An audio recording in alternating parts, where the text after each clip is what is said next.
पुनः प्रचोदयात्। ॐ भूर्भुवः स्वः तत्सवितुर्वरेण्यं भर्गो देवस्य धीमहि धियो यो नः प्रचोदयात्। ॐ भूर्भुवः स्वः तत्सवितुर्वरेण्यं भर्गो देवस्य धीमहि धियो यो नः प्रचोदयात्।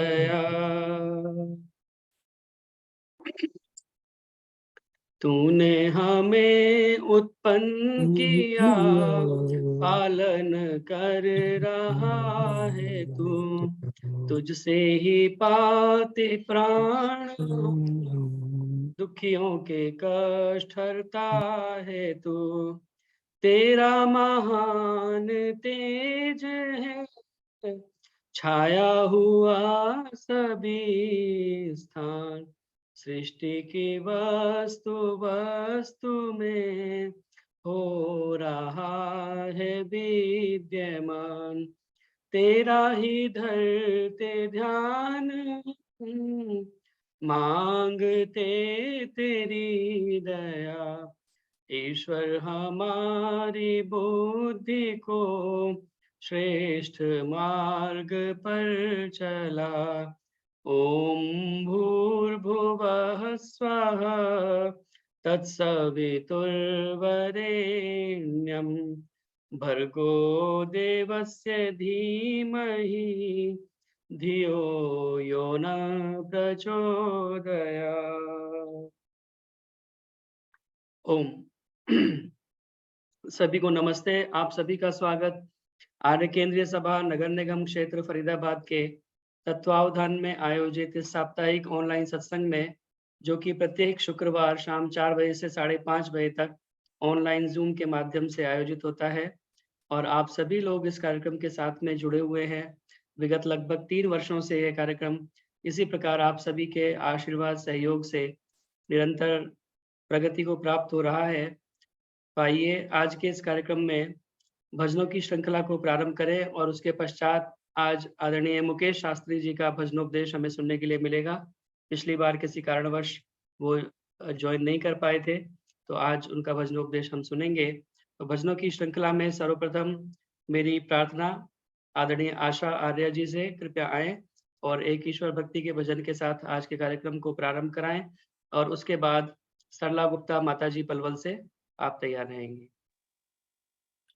सभी को सादर नमस्ते जी। आइए प्रभु की कृपा हम पर बनी रहे। प्रभु को याद करते हुए एक भजन की प्रस्तुति।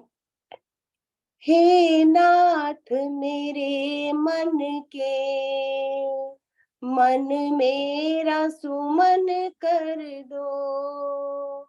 हे नाथ मेरे मन के, मन मेरा सुमन कर दो।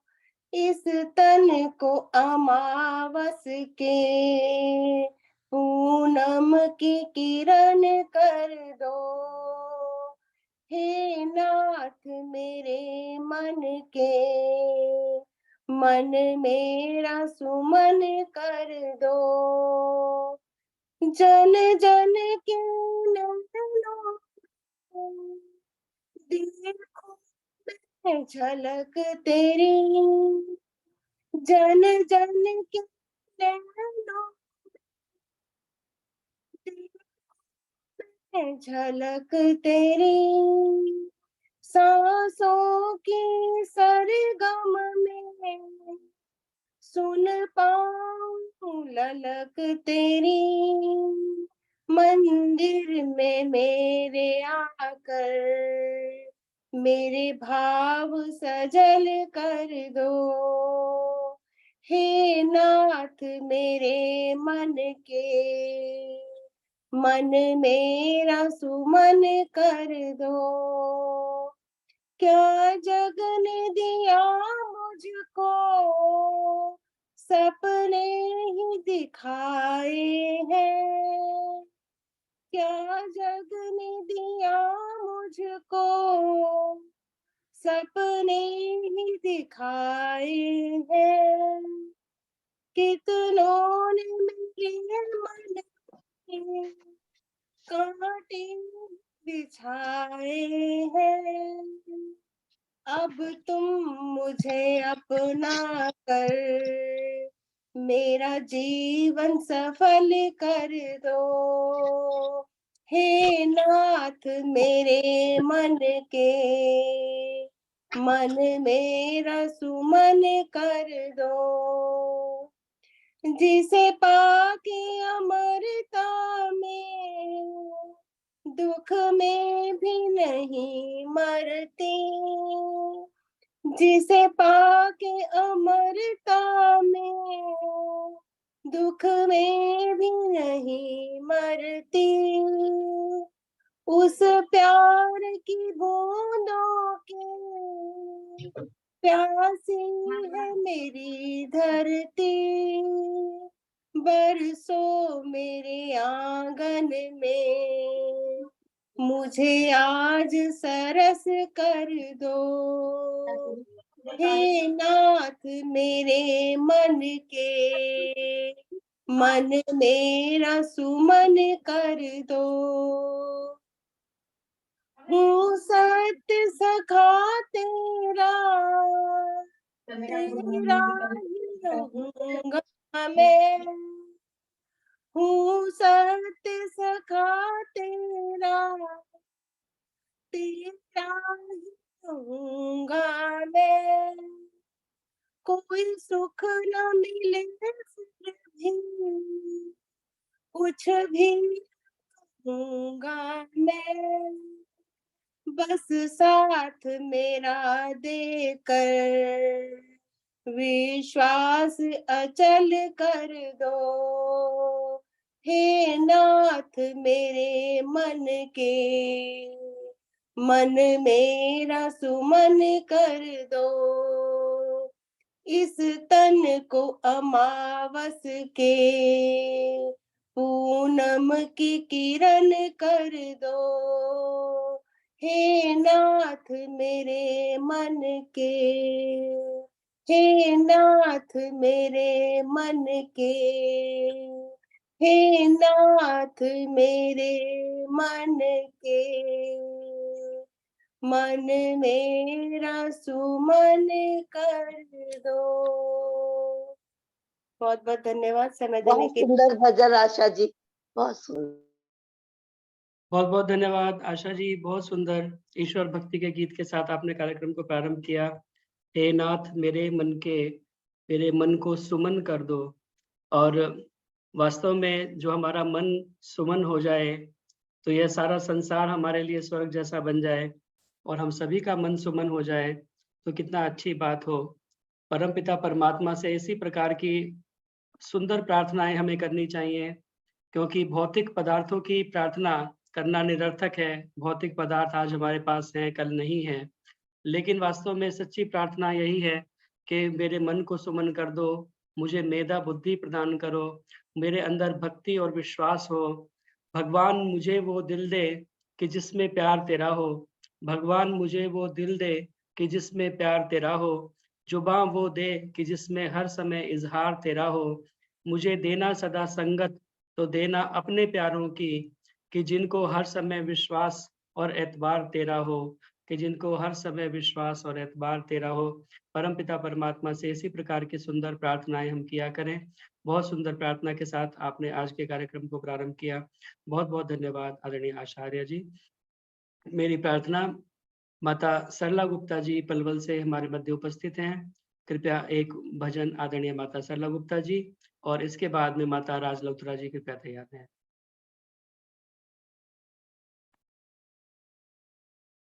आप अपने आप को वो खोल लीजिए, माइक बंद है आपका।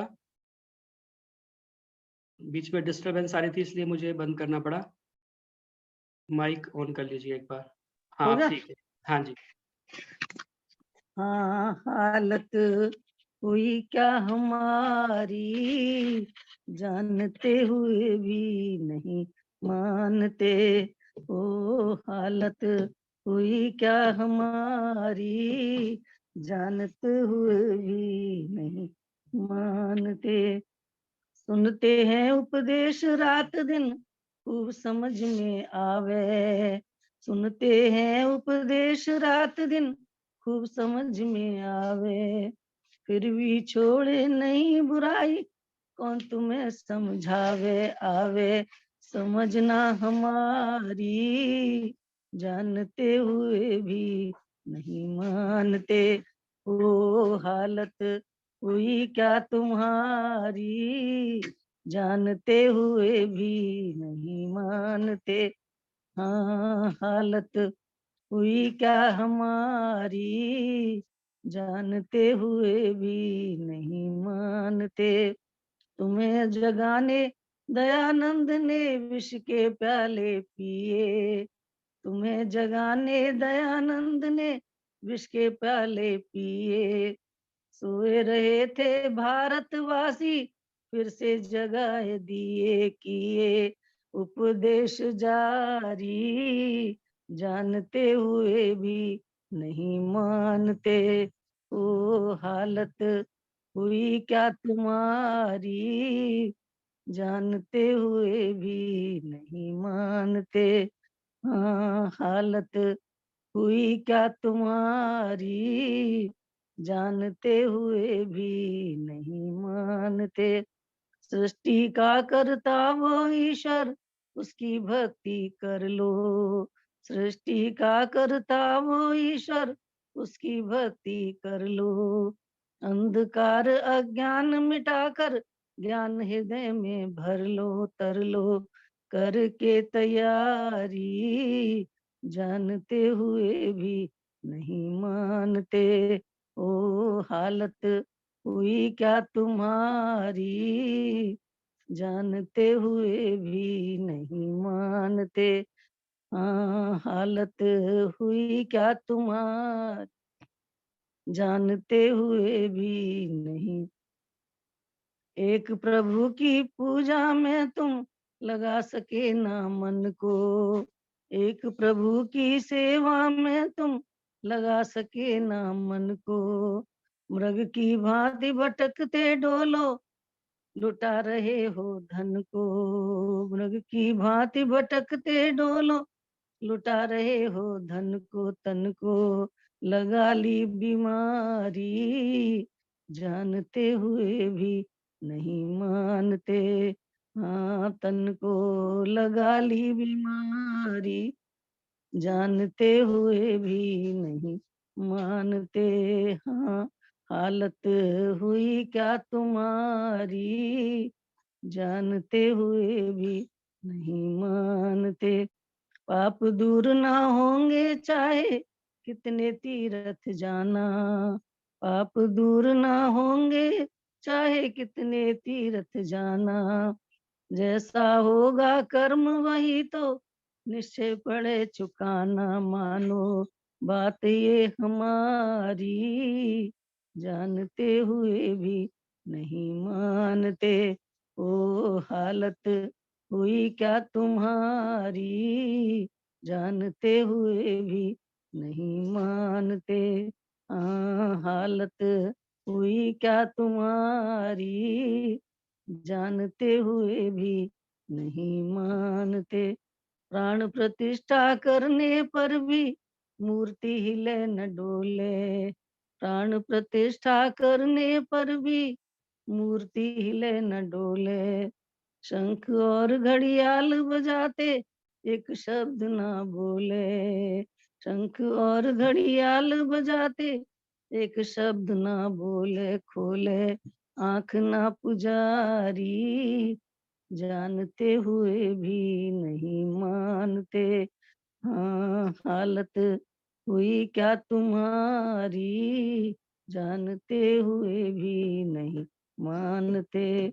ओ हालत हुई क्या तुम्हारी जानते हुए भी नहीं मानते। अगर उचित है बात हमारी ध्यान उसे तुम लाना। अगर उचित है बात हमारी ध्यान इसे तुम लाना। कह नर देव बुराई सारी छोड़ यहीं पर जाना। कह नरदेव बुराई सारी, छोड़ यहीं पर जाना। खाना कसम ये हमारी, जानते हुए भी नहीं मानते। ओ हालत हुई क्या तुम्हारी, जानते हुए भी नहीं मानते। धन्यवाद भाई। बहुत बहुत धन्यवाद। सुंदर गीत नरदेव जी का आपने सुनाया। हालत हुई क्या तुम्हारी, जानते हुए भी नहीं मानते। और बहुत सारी बातें उसके गीत के माध्यम से बताई। हम लोग जानते हैं लेकिन मानते नहीं हैं, और यही स्थिति हम सभी की है। कहते हैं कि लोग मृत्यु को मृत्यु को लोग मानते हैं, लेकिन मृत्यु को जानते हैं लेकिन मानते नहीं हैं। और इसी प्रकार ईश्वर को उल्टा है। ईश्वर को हम सभी मानते हैं लेकिन जानते नहीं हैं। ईश्वर के बारे में कितने लोग हैं जो ईश्वर के सत्य स्वरूप को जानते हैं लेकिन मानते अमूमन सभी हैं।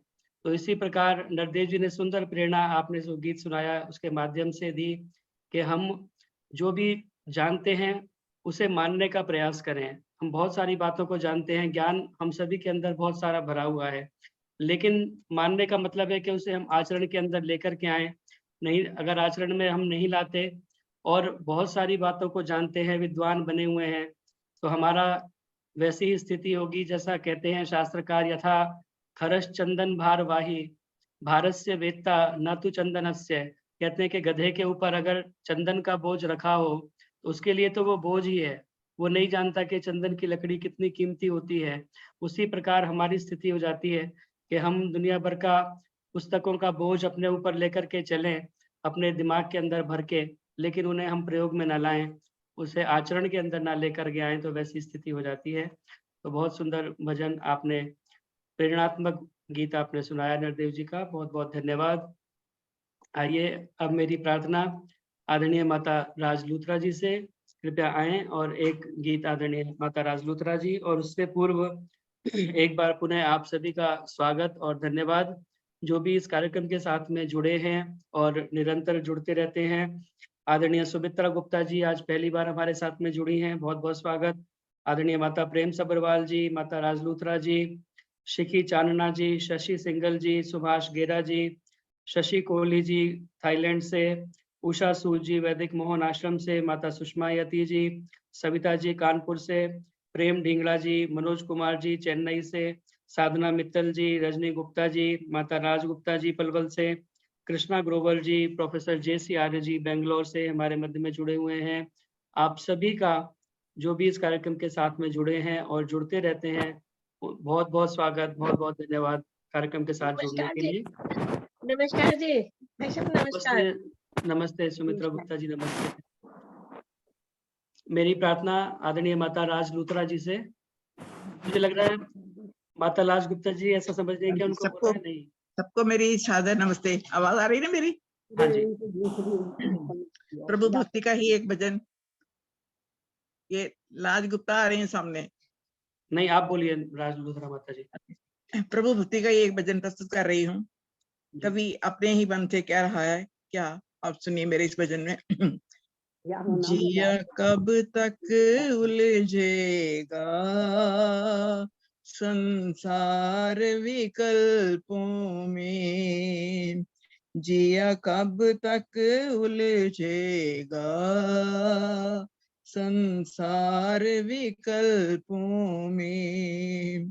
कितने भव बीत चुके संकल्प विकल्पों में, जिया कब तक उलझेगा संसार विकल्पों में। नर रे नर रे नर रे तू चेत, अरे नर रे क्यों मूड विमूड बना, कैसा पागल खर रे, अंतर्मुख हो जा तू निज में निज रस भर रे, पर अवलंब बन तज रे, निज काष्टे कर रे, पर परिणति विमुख हुआ, तो सुख पल अल्पों में, जिया कब तक उलझेगा, संसार विकल्पों में। तू कौन कहाँ का है, अरु क्या है नाम है रे, आया है किस घर से, जाना किस गाँव अरे, सोचा न कभी तूने, दो क्षण की छाँव अरे, ये तन तो पुद्गल है, दो दिन की ठाव रे, तू चेतन द्रव सबल, ले सुख अविकल्पों में, जिया कब तक उलझेगा, संसार विकल्पों में। तो अंत में कहा है, यदि अवसर चूक गया, भव भव पछताएगा, फिर काले अनंत अरे, दुख का घन छाएगा, पर नर भवि कठिन भयो, किस गति को जाएगा, नर तन भी पाया तो, किस गति को जाएगा, अनगन अनगिनत ही जन्मों में, अनगिनत ही कल्पों में, जिया कब तक उलझेगा, संसार विकल्पों में, कितने भव बीत चुके, संकल्प विकल्पों में, जिया कब तक उलझेगा, संसार विकल्पों में, जिया कब तक उलझेगा, संसार विकल्पों में, संसार विकल्पों में, संसार विकल्पों में। बहुत बहुत धन्यवाद। बहुत जी, सुंदर राजबहन जी, बहुत सुंदर। बहुत बहुत धन्यवाद माता राजलूथरा जी। बहुत ही सुंदर भाव, बहुत ही सुंदर अर्थ आपके गीत का, और बहुत सुंदर तरीके से आपने उसे प्रस्तुत किया। जिया कब तक उलझेगा संकल्प विकल्पों में। और हमारा स्थिति यही होती है, क्योंकि ये जो मन है इसका काम होता है संकल्प और विकल्प। एक क्षण में एक संकल्प आता है और दूसरे ही क्षण उसका विकल्प ये मन प्रस्तुत कर देता है। तो इसीलिए आइए मन को नियंत्रण करने का प्रयास करें और अच्छे संकल्पों में उसे लगाने का प्रयास करें। तभी वास्तव में हमारा जीवन एक दिशा में आगे बढ़ सकता है, एक अच्छी दिशा में आगे बढ़ सकता है। तो मन को नियंत्रित करें। मन एव मनुष्याणाम कारणम बंध मोक्षयो, क्योंकि ये संकल्प और विकल्प उत्पन्न करता रहता है। इसीलिए यही बंधन का कारण है और यही मोक्ष का भी कारण बनता है। इसीलिए आपने गीत के माध्यम से बताया कि कितने भव बीत गए, इसी प्रकार हमारे न जाने कितने जन्म बीत जाते हैं यही संकल्प विकल्प के चलते हुए।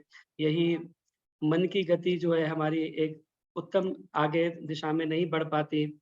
इसी कारण ये पुनरपि जन्मम पुनरपि मरणम पुनरपि जननी जठरे शयनम पुनरपि क्या कहते हैं पुनरपि रजनी पुनरपि दिवसः पुनरपि, ये सारा संसार का चक्र इसी प्रकार चलता रहता है और हमारा जीवन इसी प्रकार व्यतीत हो जाता है।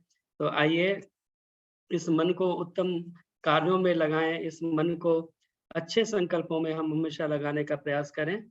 बहुत बहुत धन्यवाद माता राजलूथरा जी, सुंदर गीत, प्रेरणादायक गीत सुनाने के लिए। आइए अब मेरी प्रार्थना, मुझे लगता है आदरणीय उषा सूद जी तैयार हैं अपनी कविता के साथ में। तो उनसे प्रार्थना है एक छोटी सी कविता आदरणीय उषा सूद जी वैदिक मोहन आश्रम से हमारे मध्य में जुड़ी हुई हैं। आप एक छोटी सी कविता अपनी प्रस्तुत करें और इसके बाद में यदि संभव हो तो संतोष मदान जी हमारे बीच में उपस्थित हैं, वो भी एक गीत के लिए तैयार रहेंगी। और इस बीच में मैं स्वागत करूं हमारे मध्य में आदरणीय नंदकिशोर मेहता जी उपस्थित हैं कार्यक्रम के प्रारंभ से ही, आदरणीय सरोज चंद्रा जी, मैं नहीं बोल पाऊंगी, मेरा गला तबीयत ठीक नहीं है। जी चलिए कोई बात नहीं, विजय हंस जी, आप सभी का ज्वाइन करने के लिए पुनः बहुत बहुत धन्यवाद। इसके बाद में शशि कोहली जी थाईलैंड से जो जुड़ी हुई हैं, कृपया तैयार रहेंगी। अभी उषा सूद जी। आचार्य जी, एक छोटी सी कविता। राज जी ने बोला तो मुझे भी प्रेरणा मिली। बहुत बहुत छोटी सी कविता है। आंखें खोल के देख जरा, आंखें खोल के देख जरा, क्या दिल की इबादत कहती है। तन का फूल बिखर जाता है, मन में खुशबू रहती है। आंखें खोल के देख जरा, क्या दिल की इबादत कहती है। तन का फूल बिखर जाता है, मन में खुशबू रहती है। संग धार के बहने वाले, संग धार के बहने वाले कुछ नया नहीं कर पाते हैं। धारा के विपरीत चले जो, धारा के विपरीत चले जो, वो इतिहास रच जाते हैं, वो इतिहास रच जाते हैं। आंखें खोल के देख जरा, क्या दिल की इबादत कहती है। तन का फूल बिखर जाता है, मन में खुशबू रहती है, मन में खुशबू रहती है। मन के भीतर घुसकर ही तू, मन के भीतर घुसकर ही तू आस के दीप जलाता है। एक झरोखा रख ले ऐसा, मन के भीतर घिसकर ही तू आस के दीप जलाता है। एक झरोखा रख ले ऐसा, जो सबको सबको राह सुझाता है। आंखें खोल के देख जरा, क्या दिल की इबादत कहती है।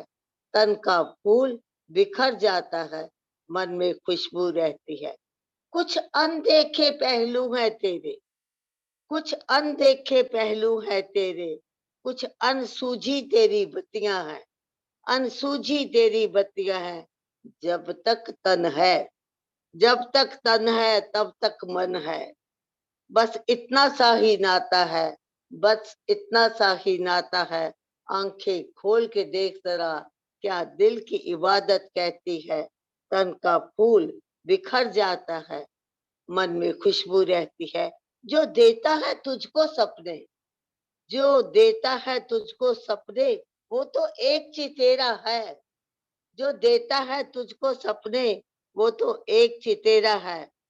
दिन निकला और सांझ ढलेगी, दिन निकला और सांझ ढलेगी।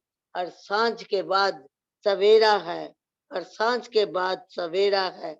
आंखें खोल के देख जरा, क्या दिल की इबादत कहती है।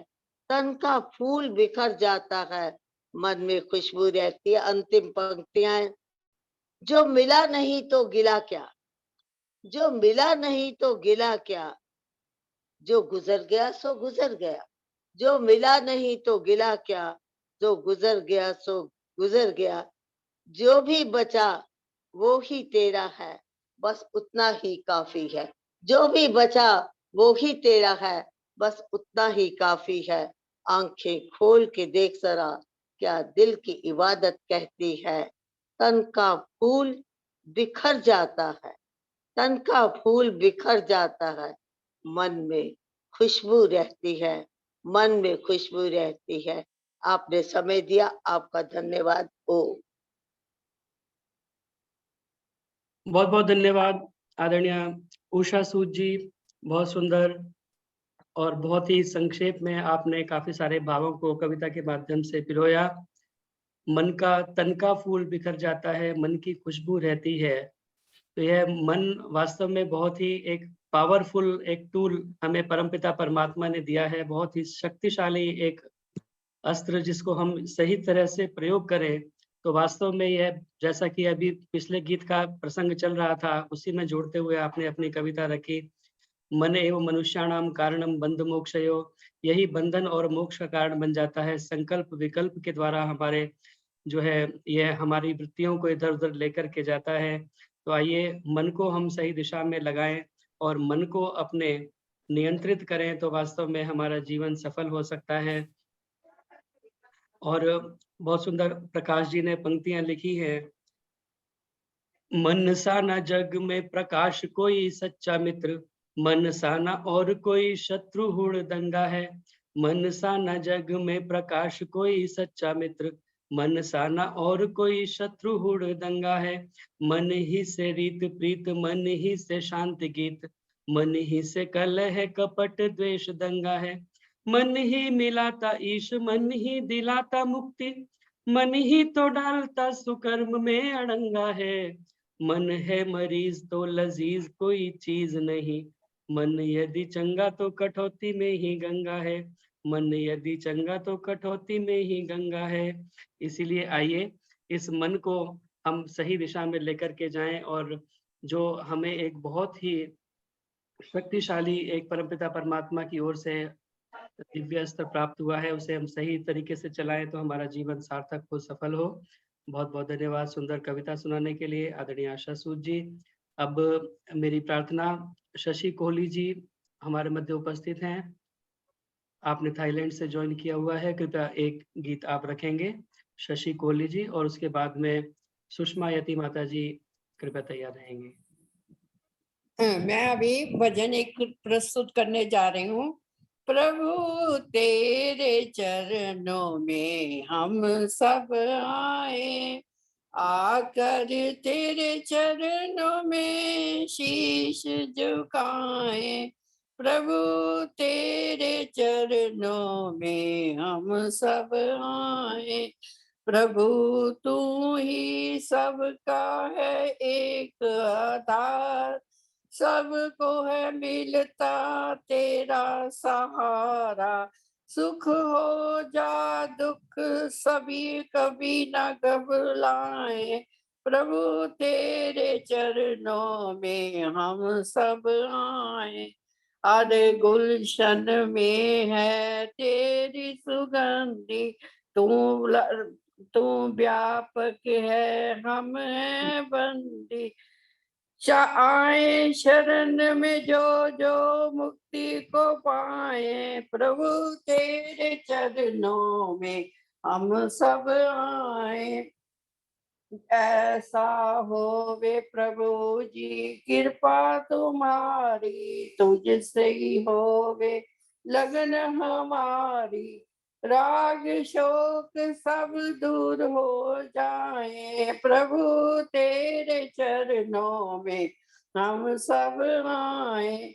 ऐसी दो भक्ति का दान विदाता, जन्म जन्म का है तुझसे नाता। ज्ञान से जीवन सफल हो जाए, प्रभु तेरे चरणों में हम सब आए। आकर तेरे चरणों में शीश झुकाए, प्रभु तेरे चरणों में हम सब आए। धन्यवाद समय देने के लिए। बहुत-बहुत धन्यवाद शशि कोहली जी। प्रभु तेरे चरणों में हम सब आए और उस परमपिता परमात्मा के चरणों में ही वास्तव में जाकर के हमें सच्चा आश्रय प्राप्त होता है। कहते हैं कि जो कुत्ता दर-दर फिरे, दर-दर दूर-दूर होए, जो कुत्ता दर-दर फिरे, दर-दर दूर-दूर होए, एक ही दर का हो रहे तो दूर-दूर करे ना कोय। तो अगर एक ही आश्रय को हम लेवें, उस परमपिता परमात्मा के आश्रय को, और उसी के चरणों में जाएं, तो कहीं और संसार में भटकने की आवश्यकता हमें नहीं पड़ेगी। बहुत-बहुत धन्यवाद सुंदर गीत सुनाने के लिए। मेरी प्रार्थना माता सुषमा यति जी से, कृपया अपना गीत रखें, और इसके बाद संभव हो सके तो डॉक्टर रचना चावला जी हमारे मध्य उपस्थित हैं। काफ़ी समय हो गया, अगर संभव हो तो एक छोटा-सा गीत आप भी गुनगुनाएँ। सुषमा यति माता जी। ओम नमस्ते जी। मैं एक ऋषि का गीत बोल रही हूँ। दयानंद ने वेद का ज्ञान दिया, फिर क्यों न उन्हें हम याद करें। दयानंद ने वेद का ज्ञान दिया, फिर क्यों न उन्हें हम याद करें। घर घर में ओम के झंडे से दुनिया को फिर से आह्वान करें। ऋषियों ने जो है बतलाई प्रथा, आओ उसको सब मिल अपनाए। संध्या हवन करके अपने जीवन को सफल बना पाए।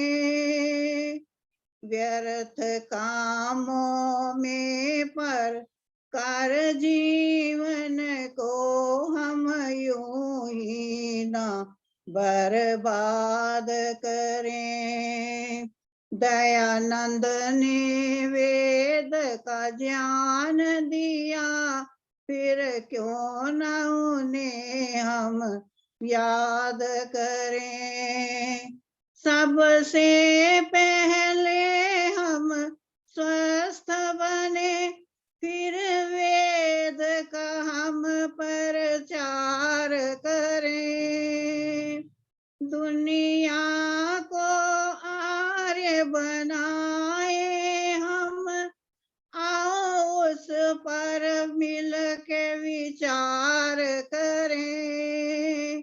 दोष हम में जो है उसे दूर करें, औरों की ना फरियाद करें। दयानंद ने वेद का ज्ञान दिया, फिर क्यों न उन्हें हम याद करें। पहले की तरह विश्वास बना कर जग में रहे हम मिलजुल कर। टाला ना हो किसी के भी घर, और आतंक ना किसी को किसी आतंक का ना किसी को डर। आओ मिलकर एक समान बने, बुराइयों से देश आबाद करें। दयानंद ने वेद का ज्ञान दिया, फिर क्यों न उन्हें हम याद करें। गुरुकुल में अपने बच्चों को संस्कृत और वेद का ज्ञान ही दें। देश की रक्षा के लिए हो तैयार, ऐसी सुदृढ़ संतान नहीं दें। राम और कृष्ण जैसे वीर बने, फालतू का नामान विवाद करें।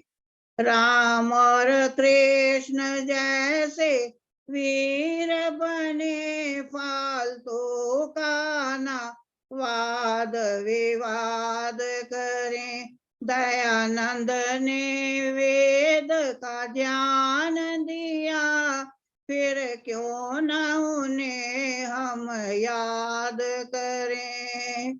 घर घर में ओम के झंडे से दुनिया को फिर आह्वान करें।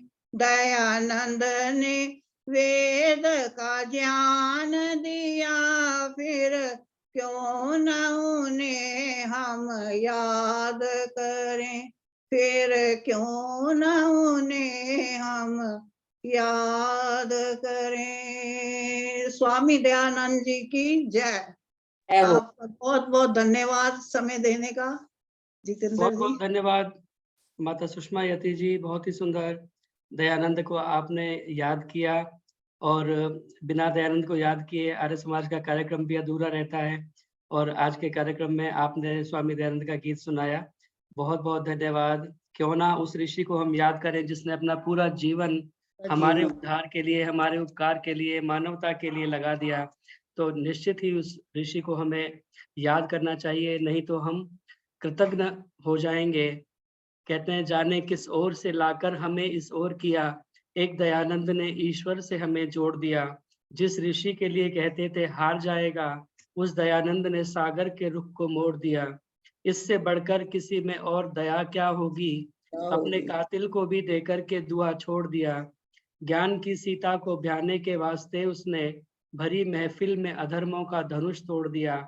उस ऋषि को हम निश्चित रूप से याद करें और करते रहेंगे जब तक कहते हैं जग में वेदों की निशानी रहे, महर्षि की अमर ये कहानी रहे। उस महर्षि की कहानी अमर रहेगी, क्योंकि जिसने वेदों को हमें ला करके दिया, सच्चे ज्ञान को हमें ला करके दिया, सच्चे ईश्वर का स्वरूप हमने बताया, उस ऋषि का उपकार हम भूल नहीं सकते। बहुत बहुत धन्यवाद माता सुषमा यति जी, उस ऋषि को याद करने के लिए, सुंदर गीत सुनाने के लिए। मेरी प्रार्थना मम्मी ने रखा था, फिर मम्मी ने रखा था। मेरी प्रार्थना डॉक्टर रचना चावला जी से, यदि संभव हो तो एक गीत डॉक्टर रचना चावला जी आप रखें, और उसके बाद आदरणीय मुकेश शास्त्री जी हमारे मध्य उपस्थित हो चुके हैं, उनका सुंदर भजनोपदेश हमें सुनने के लिए मिलेगा। डॉक्टर रचना चावला जी। हाँ जी, सबको सादर नमस्ते, और मुझे समय देने के लिए जितेंद्र जी आपका बहुत बहुत धन्यवाद। और आज वैसे ही मुकेश शास्त्री जी का है, उनका तो साथ में गायन और उसके साथ साथ जो उनके प्रवचन होते हैं वो इतने कहते हैं वो रिवोल्यूशनरी होते हैं। एक तो धार्मिक आध्यात्मिक तो होते ही हैं, साथ में देश प्रेम के लिए भी बहुत उनके औत प्रोत से भरे हुए होते हैं भजन, और सुनकर बहुत अच्छा भी लगता है। और आज सुबह भी हमने एक भजन बोला था अपने सुबह जो अपनी ताली वंदन ग्रुप के अंदर, तो उनको सबको बहुत अच्छा लगा, तो मैं उसी भजन को आपको दोबारा पेश करती हूँ।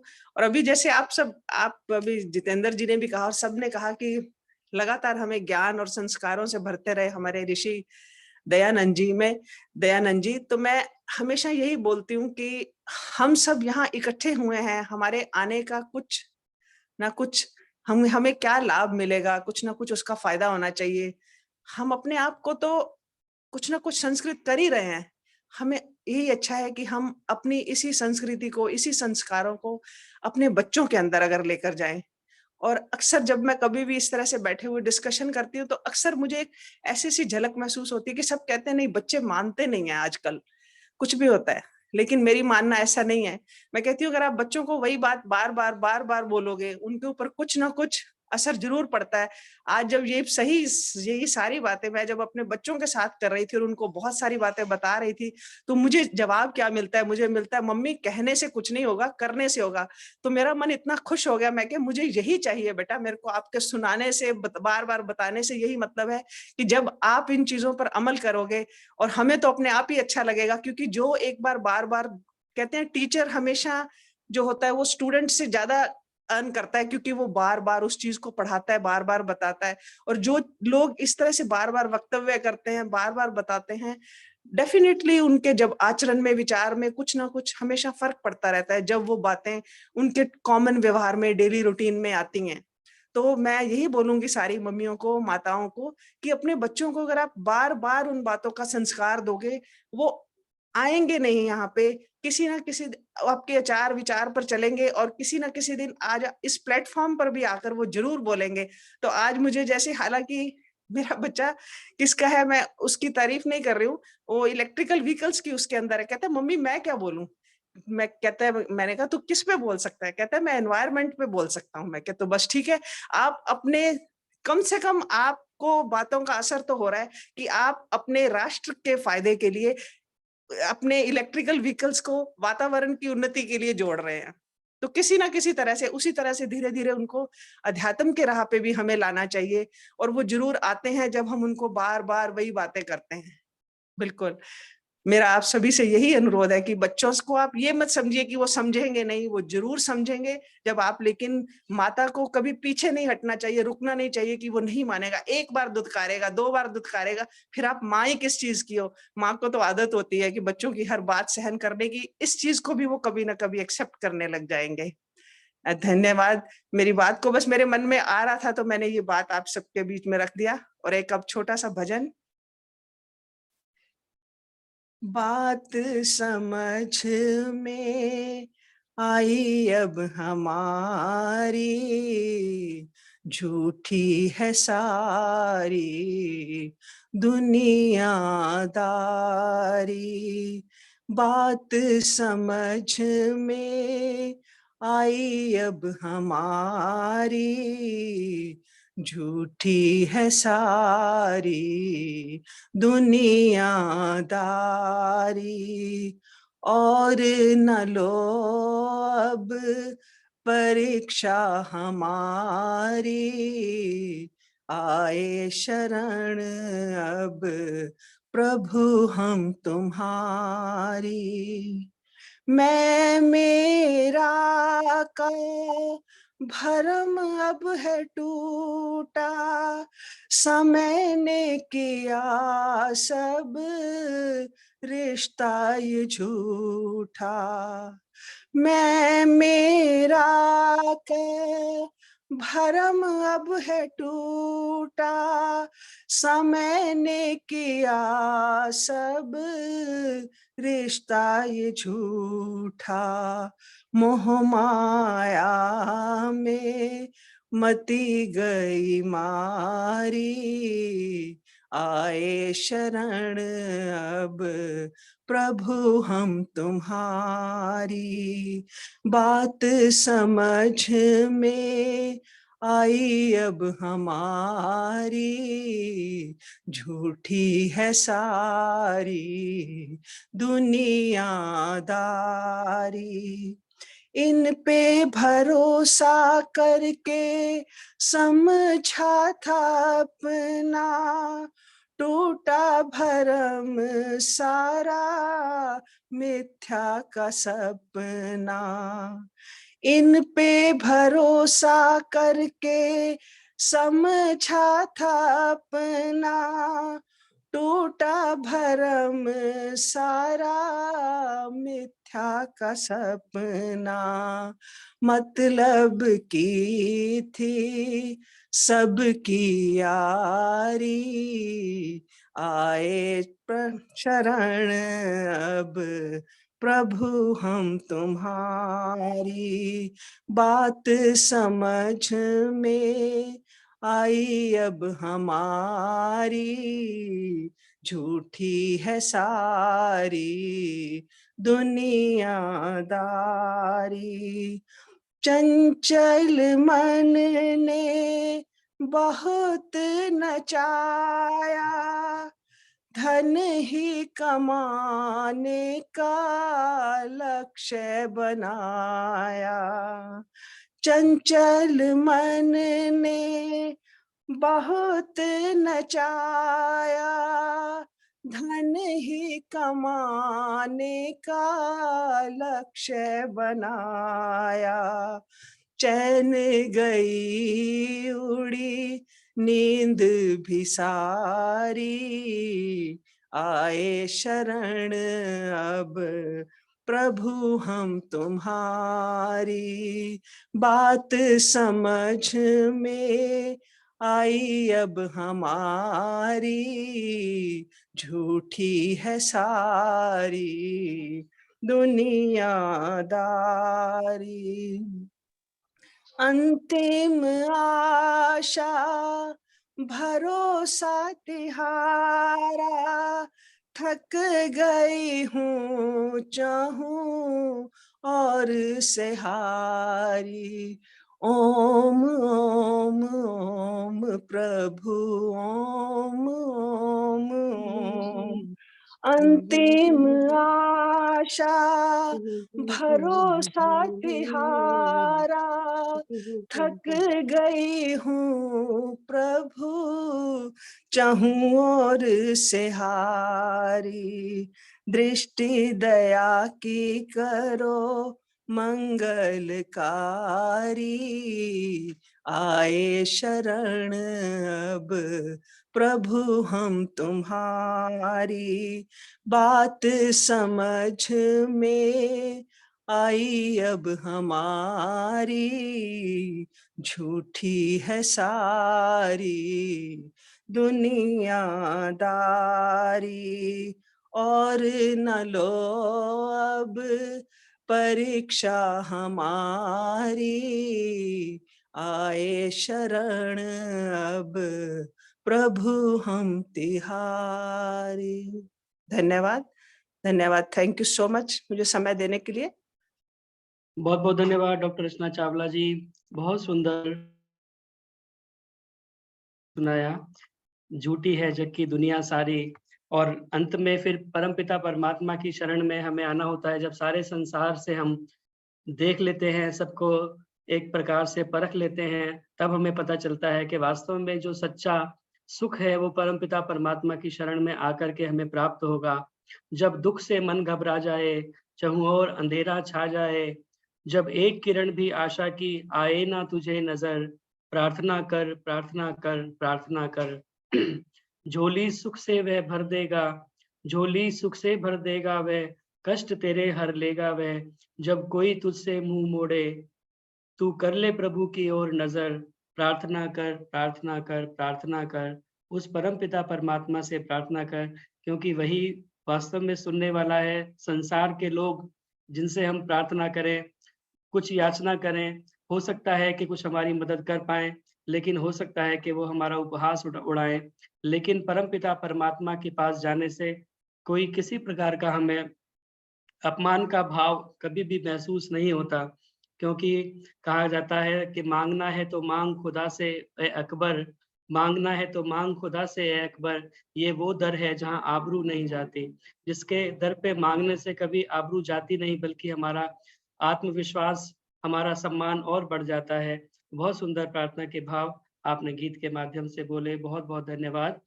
आइए, अब समय काफी आगे बढ़ चुका है, भजनों की श्रृंखला को हमें यहीं पर विराम देना होगा। आज जिनका क्रम भजन का नहीं आ पाया, हम प्रयास करेंगे आने वाले सप्ताह में निश्चित ही उनका हम भजन का क्रम जरूर दें। सुमित्रा जी ने भी लिखा था एक भजन बोलना चाहती हैं, लेकिन अब समय नहीं बचा। आदरणीय सुदर्शन चौधरी जी और भी बहुत सारे लोग यहाँ पर जुड़े हुए हैं जिनका भजन हमें सुनना था, लेकिन आज समय अभाव के कारण अगले सप्ताह हम निश्चित ही प्रयास करेंगे। बहुत बहुत धन्यवाद। आइए एक बार पुनः आप सभी का मैं स्वागत करता हूँ इस कार्यक्रम के साथ में जुड़ने के लिए। हमारे मध्य में C3 जनकपुरी से आदरणीय प्रेमलता मदान जी उपस्थित हैं, बहुत बहुत स्वागत और धन्यवाद जुड़ने के लिए। आदरणीय लक्ष्मी देवी जी गुड़गांव से, दमयंती गुप्ता जी, माता उषा चितकारा जी, आप सभी का ज्वाइन करने के लिए पुनः पुनः धन्यवाद। यह सामान्य निर्देश आप सभी को विदित है, इसलिए दोहराने की आवश्यकता नहीं। यह कार्यक्रम फेसबुक पर भी लाइव चलता है और अभी भी चल रहा है, वहां जाकर के अवश्य ही आप लाइक करें, कमेंट करें, शेयर करें, ताकि अधिक से अधिक लोगों तक यह कार्यक्रम पहुंच सके। बहुत सारे लोग फेसबुक के माध्यम से भी लाइव इस कार्यक्रम को देखते हैं, उनका भी फेसबुक के माध्यम से जुड़ने के लिए बहुत बहुत धन्यवाद। स्वेच्छानुसार दान देने के लिए मेरा मोबाइल नंबर है, इस पर फोन पे, पेटीएम इत्यादि के माध्यम से आप अपना सात्विक दान भेज सकते हैं। और आदरणीय मुकेश शास्त्री जी का स्वागत करने से पूर्व एक सूचना, आर्य समाज सेक्टर 15 का वार्षिक उत्सव, 34वां वार्षिक उत्सव और 31 कुंडीय यज्ञ का कार्यक्रम आगामी 13 अप्रैल से 16 अप्रैल तक का निश्चित हुआ है। तो आप सभी से प्रार्थना है अधिक से अधिक संख्या में सेक्टर 15 के इस कार्यक्रम में आप अवश्य सम्मिलित होने का प्रयास करेंगे। इस कार्यक्रम में मुख्य वक्ता के रूप में आदरणीय आचार्य नरेंद्र मैत्रेय जी उपस्थित रहेंगे, आप सभी उनसे परिचित हैं। और भजनोपदेशक आचार्य अजय आर्य जी मेरठ से इसमें उपस्थित रहेंगे। आदरणीय आचार्य संतोष शास्त्री जी के ब्रह्मत्व में सुंदर यज्ञ होगा। आप सभी अधिक से अधिक विभिन्न कार्यक्रमों, सत्रों में यह कार्यक्रम रखा गया है, तो आप अधिक से अधिक उसमें पहुंचने का प्रयास करेंगे। 13 अप्रैल से 16 अप्रैल अगला रविवार जो है यह कार्यक्रम चलेगा। ये अब मैं स्वागत करना चाहता हूं हमारे मध्य में बहुत ही सुंदर योग्य और सुविख्यात युवा भजनोपदेशक आदरणीय मुकेश शास्त्री जी उपस्थित हैं, गुरुकुल गौतम नगर, और आचार्य स्वामी प्रणवानंद जी के आप बहुत ही प्रिय शिष्य हैं, आज हमारे कार्यक्रम में उपस्थित हैं। पिछले कार्यक्रम में आपके पिताजी के अस्वस्थ होने के कारण आप ज्वाइन नहीं कर पाए, तो आज अवसर हमें यह मिला है कि हम आपको सुन पाएँ। मेरी प्रार्थना आदरणीय पंडित मुकेश शास्त्री जी से अपने भजनोपदेश के द्वारा हम सभी का मार्गदर्शन करेंगे। आदरणीय मुकेश शास्त्री जी। ओम ओम ओम। मेरी आवाज आ रही है? जी, जी। आइए एक बार पवित्र पावन गायत्री मंत्र मेरे साथ उच्चारण करेंगे। ओम भूर्भुवः स्वः तत्सवितुर्वरेण्यं भर्गो देवस्य धीमहि धियो यो नः प्रचोदयात्। जानका अभिमान ओले की तरह सब बह गया। एक अनपढ़ बात मुझसे ये पते की कहे गया।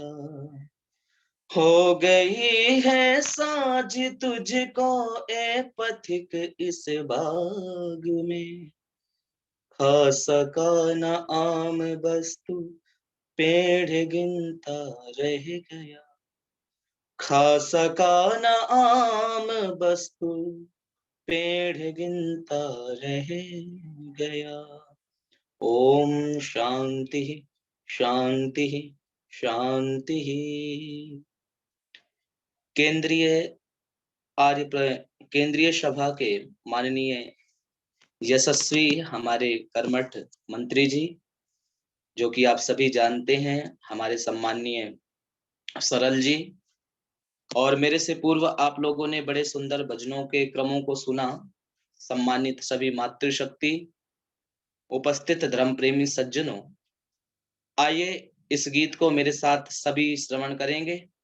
कविरत्न पथिक जी ने इस गीत की रचना की और बड़ा ही सुंदर मुझे लगता है यह गीत कि तेरी आपका अपा। वीडियो बंद हो गया है मुकेश शास्त्री जी, एक बार वीडियो ऑन कर लेंगे। जी। आवाज हाँ जी, हाँ जी।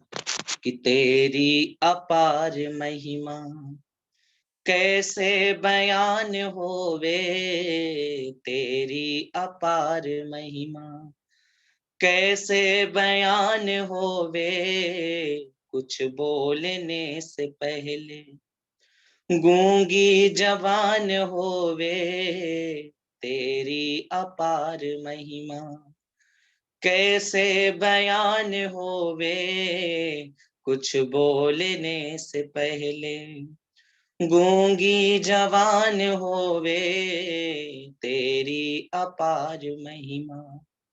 भगवान तुमसे बढ़कर दुनिया में कौन होगा, भगवान तुमसे बढ़कर दुनिया में कौन होगा। अब तक नहीं मिला जो, अब तक नहीं मिला जो तेरे समान होवे, तेरी अपार महिमा कैसे बयान होवे, कुछ बोलने से पहले गूंगी जवान होवे, तेरी अपार महिमा। जिस आदमी के सर पर करुणा का हाथ रख दे, जिस आदमी के सर पर करुणा का हाथ रख दे, उसकी हर एक मुसीबत, उसकी हर एक मुसीबत पल में आसान होवे, कुछ बोलने से पहले गूंगी जवान होवे, तेरी अपार महिमा कैसे बयान होवे, तेरी अपार महिमा। दुनिया में लोग तुझको पहले नहीं बुलाते, दुनिया में लोग तुझको पहले नहीं बुलाते, तब पथिक याद करते, तब पथिक याद करते, जब लब पे जान होवे, तेरी अपार महिमा कैसे बयान होवे कुछ बोलने से पहले, गूंगी जवान होवे तेरी अपार महिमा, कैसे बयान होवे तेरी अपार महिमा। और ये बात बिल्कुल सत्य है, उस परमपिता परमात्मा की महिमा अपरंपार है। और निवेदन मैं आप सभी के मध्य में करना चाहता हूं, जिसको मैं और आप नहीं खिला सकते उसके भी खाने की व्यवस्था परमपिता परमात्मा ने कर रखी है, कर रहा है। जिसको मैं और आप नहीं दे सकते, छोटे से छोटे जीव को भी परमपिता परमात्मा उसकी भोजन की व्यवस्था कर रखी है। लेकिन ध्यान देना मेरी एक बात को, हमेशा आप इस बात पर चिंतन करना कि जिस परमपिता परमात्मा ने हमें इन सभी जीवों में से एक विशेष जीव के रूप में हमें जन्म दिया, हालांकि भोजन हम करते हैं, भोजन वो भी करते हैं, सारी क्रियाएं वो भी करते हैं, बस फर्क क्या है कि हमारे पास बुद्धि है। कई बार मनुष्य को घमंड आ जाता है, अपनी सुंदरता पर कई बार घमंड व्यक्ति को आ जाता है कि मैं बड़ा सुंदर हूं, और नाक कह देते हैं कि तेरी नाक बड़ी सुंदर है। पर ध्यान देना, हम सुंदर नहीं है, हमसे तो कहीं ज्यादा पशु पक्षी सुंदर हैं। अच्छा, यदि नाक की उपमा देते हैं तो किससे हम लोग देते हैं उपमा? तोते से देते हैं कि जी ये तोते जैसी इसकी नाक है, तो हमसे तो सुंदर पशु हुए। और निवेदन मैं आप सभी के मध्य में करना चाहता हूं, यदि हम आंखों की बात करें कि ये आंखें बहुत अच्छी हैं, तो उसमें से क्या किसकी उपमा देते हैं? हम हिरण की उपमा देते हैं कि उसकी जैसी आंखें हैं। तो निवेदन मैं आप सभी के मध्य में करना चाहता हूं कि परमपिता परमात्मा ने हमसे अच्छा, मनुष्यों से अच्छा पशुओं को बनाया है। पर मनुष्य को क्यों अत्यधिक अच्छा माना जाता है? क्योंकि हमारे पास बुद्धि है, हमारे पास विवेक है, हमारे पास यदि हमें कोई दुख होता है तो उस पर हम डॉक्टर से उपचार करा लेते हैं, क्योंकि हमारे पास बुद्धि है, हम बोल सकते हैं। पर वो अपने किए हुए कर्मों को भोग रहे हैं। इसलिए क्या कहा, बड़े भाग मानुष तन पावा। ये जो मनुष्य का चोला हम पाए हुए हैं ना, ये बड़े शुभ कर्मों के का फल स्वरूप है, जो आज हम मनुष्य बन करके इस संसार में आए हैं। उन्होंने भी जैसे कर्म किया वैसी उनकी व्यवस्था है। इसलिए क्या कहा, मैंने वेद का मंत्र कहता है, कुर्वन्न वेह कर्माणि जिजी विशेषतम समः। दुनिया के लोगों, कर्म करते हुए जीने की इच्छा रखो। और कितने वर्ष की? तो कहा कि 100 वर्षों तक की जीने की इच्छा यदि करते हो तो कर्म करना अनिवार्य है। क्योंकि जब तक हम कर्म नहीं करते तब तक फल मिलने वाला नहीं है। लेकिन कई हमारे सनातनियों में एक परंपरा चली आई है कि जी कर्म करने की कोई आवश्यकता नहीं है, वो परमात्मा देने वाला है, देगा। और कह भी क्या दिया? कह दिया कि अजगर करे न चाकरी, पंछी करे न काम, दास मलूका कह गए सबके दाता राम। कोई आवश्यकता नहीं, जब उनको खिलाएगा तो हमें भी खिलाएगा। पर नहीं, हमारे वैदिक और हमारे वेदों के अंदर कहा गया है, नहीं भैया, बिना कर्म के तो कुछ नहीं मिलने वाला, कर्म करना पड़ेगा। हालांकि परमात्मा तुम्हें, तुम्हारे मस्तिष्क पर तुम्हें बुद्धि देगा कि ऐसे कार्य करोगे तो इससे प्रसन्नता होगी, लेकिन बिना कार्य किए हुए कुछ नहीं मिलने वाला। इसलिए क्या कहा कि कर्ण कर्ण में बसा प्रभु, देख रहा चाहे पुण्य करो चाहे पाप करो। कण कण में बसा प्रभु, देख रहा चाहे पुण्य करो चाहे पाप करो। कोई उसकी नजर से बच न सका, चाहे पुण्य करो चाहे पाप करो।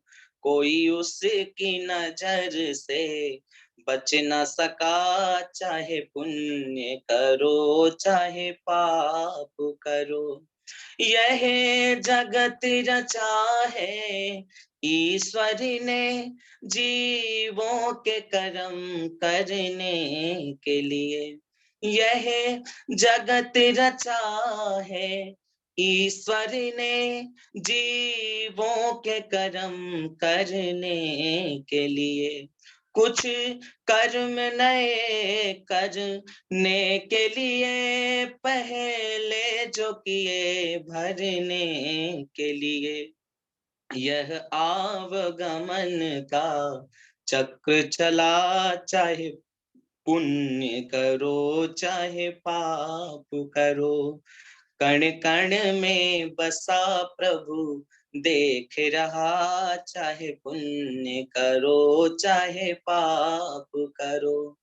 इंसान सुबह शुभ कर्म करे, अधिकार मिला है जमाने में, कर्म करने में तो स्वतंत्र है, पर फल पाने में परतंत्र सदा, मिलता है सभी को अपना किया, चाहे पुण्य करो चाहे पाप करो, कोई उसकी नजर से बच न सका, चाहे पुण्य करो चाहे पाप करो।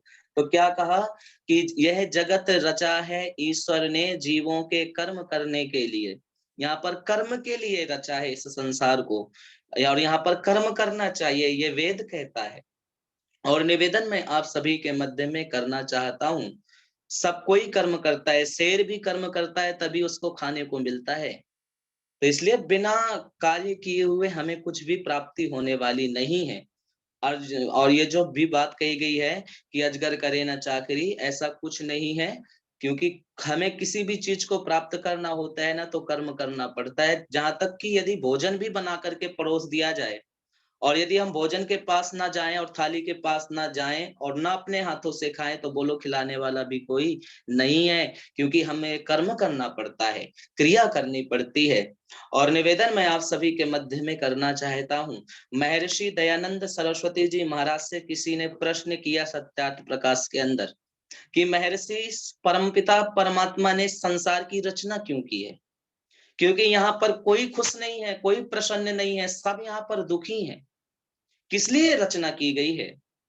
तो महर्षि कहते हैं कि ये संसार की रचना परमपिता परमात्मा ने जीव आदि को सुख विशेष के लिए किया है, सुखी रहने के लिए किया है।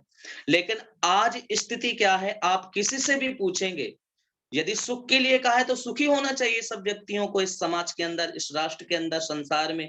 लेकिन जब हम प्रश्न करते हैं जी कैसे हैं आप, तो कोई व्यक्ति ऐसा नहीं मिलता कि जी आनंद में हूं, वो बस यही कहते हैं जी दिन गुजर रहे हैं, दिन बिता रहे हैं, बस समय गुजर रहा है। लेकिन वहां पर तो ऋषि ने कहा कि वो तो सुख के लिए रची गई है, लेकिन यहाँ कोई सुखी नहीं है। तब किसी उर्दू के शायर ने कहा कि माबूद जमाने की जरूरत क्या थी, ये खेल खिलाने की जरूरत क्या थी, मोहताज नहीं था तू लुमाइश का अगर, तो बता ये सारा चक्कर चलाने की जरूरत क्या थी, ये सारा चक्कर चलाने की जरूरत क्या थी, क्यों इस संसार को रचा है।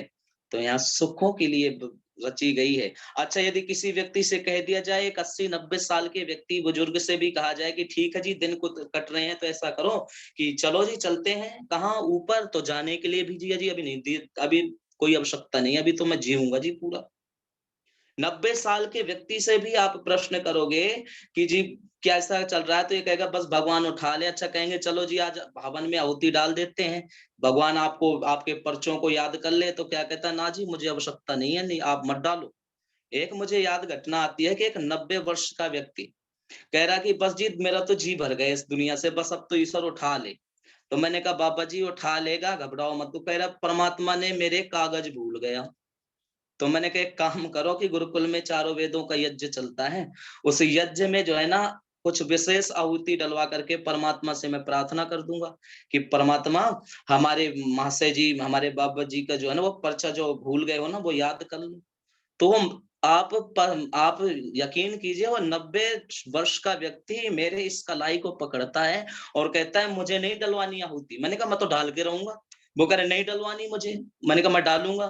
तो जोर से पकड़ के कहता है कि तेरा खा रहा हूँ या तेरे बाप का खा रहा हूँ। मैं तेरा खा रहा हूँ या तेरे बाप का खा रहा हूँ, अपना खा रहा हूँ, मुझे नहीं डलवाना। तो कहना चाहता हूँ कि 90 साल का व्यक्ति भी इस संसार से जाना नहीं चाहता। कितना ही व्यक्ति कहता रहे कि बस जी दिन गुजार रहे हैं, दिन काट रहे हैं, कोई नहीं जाना चाहता।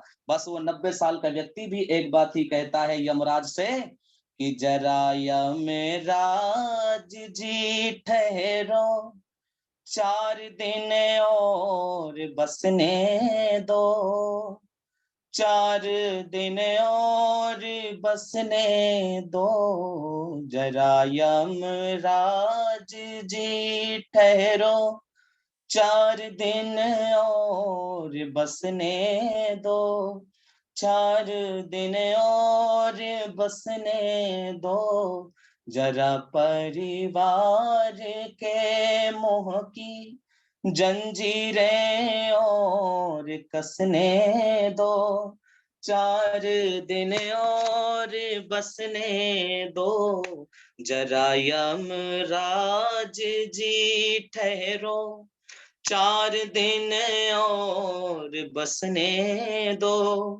4 दिन और बसने दो।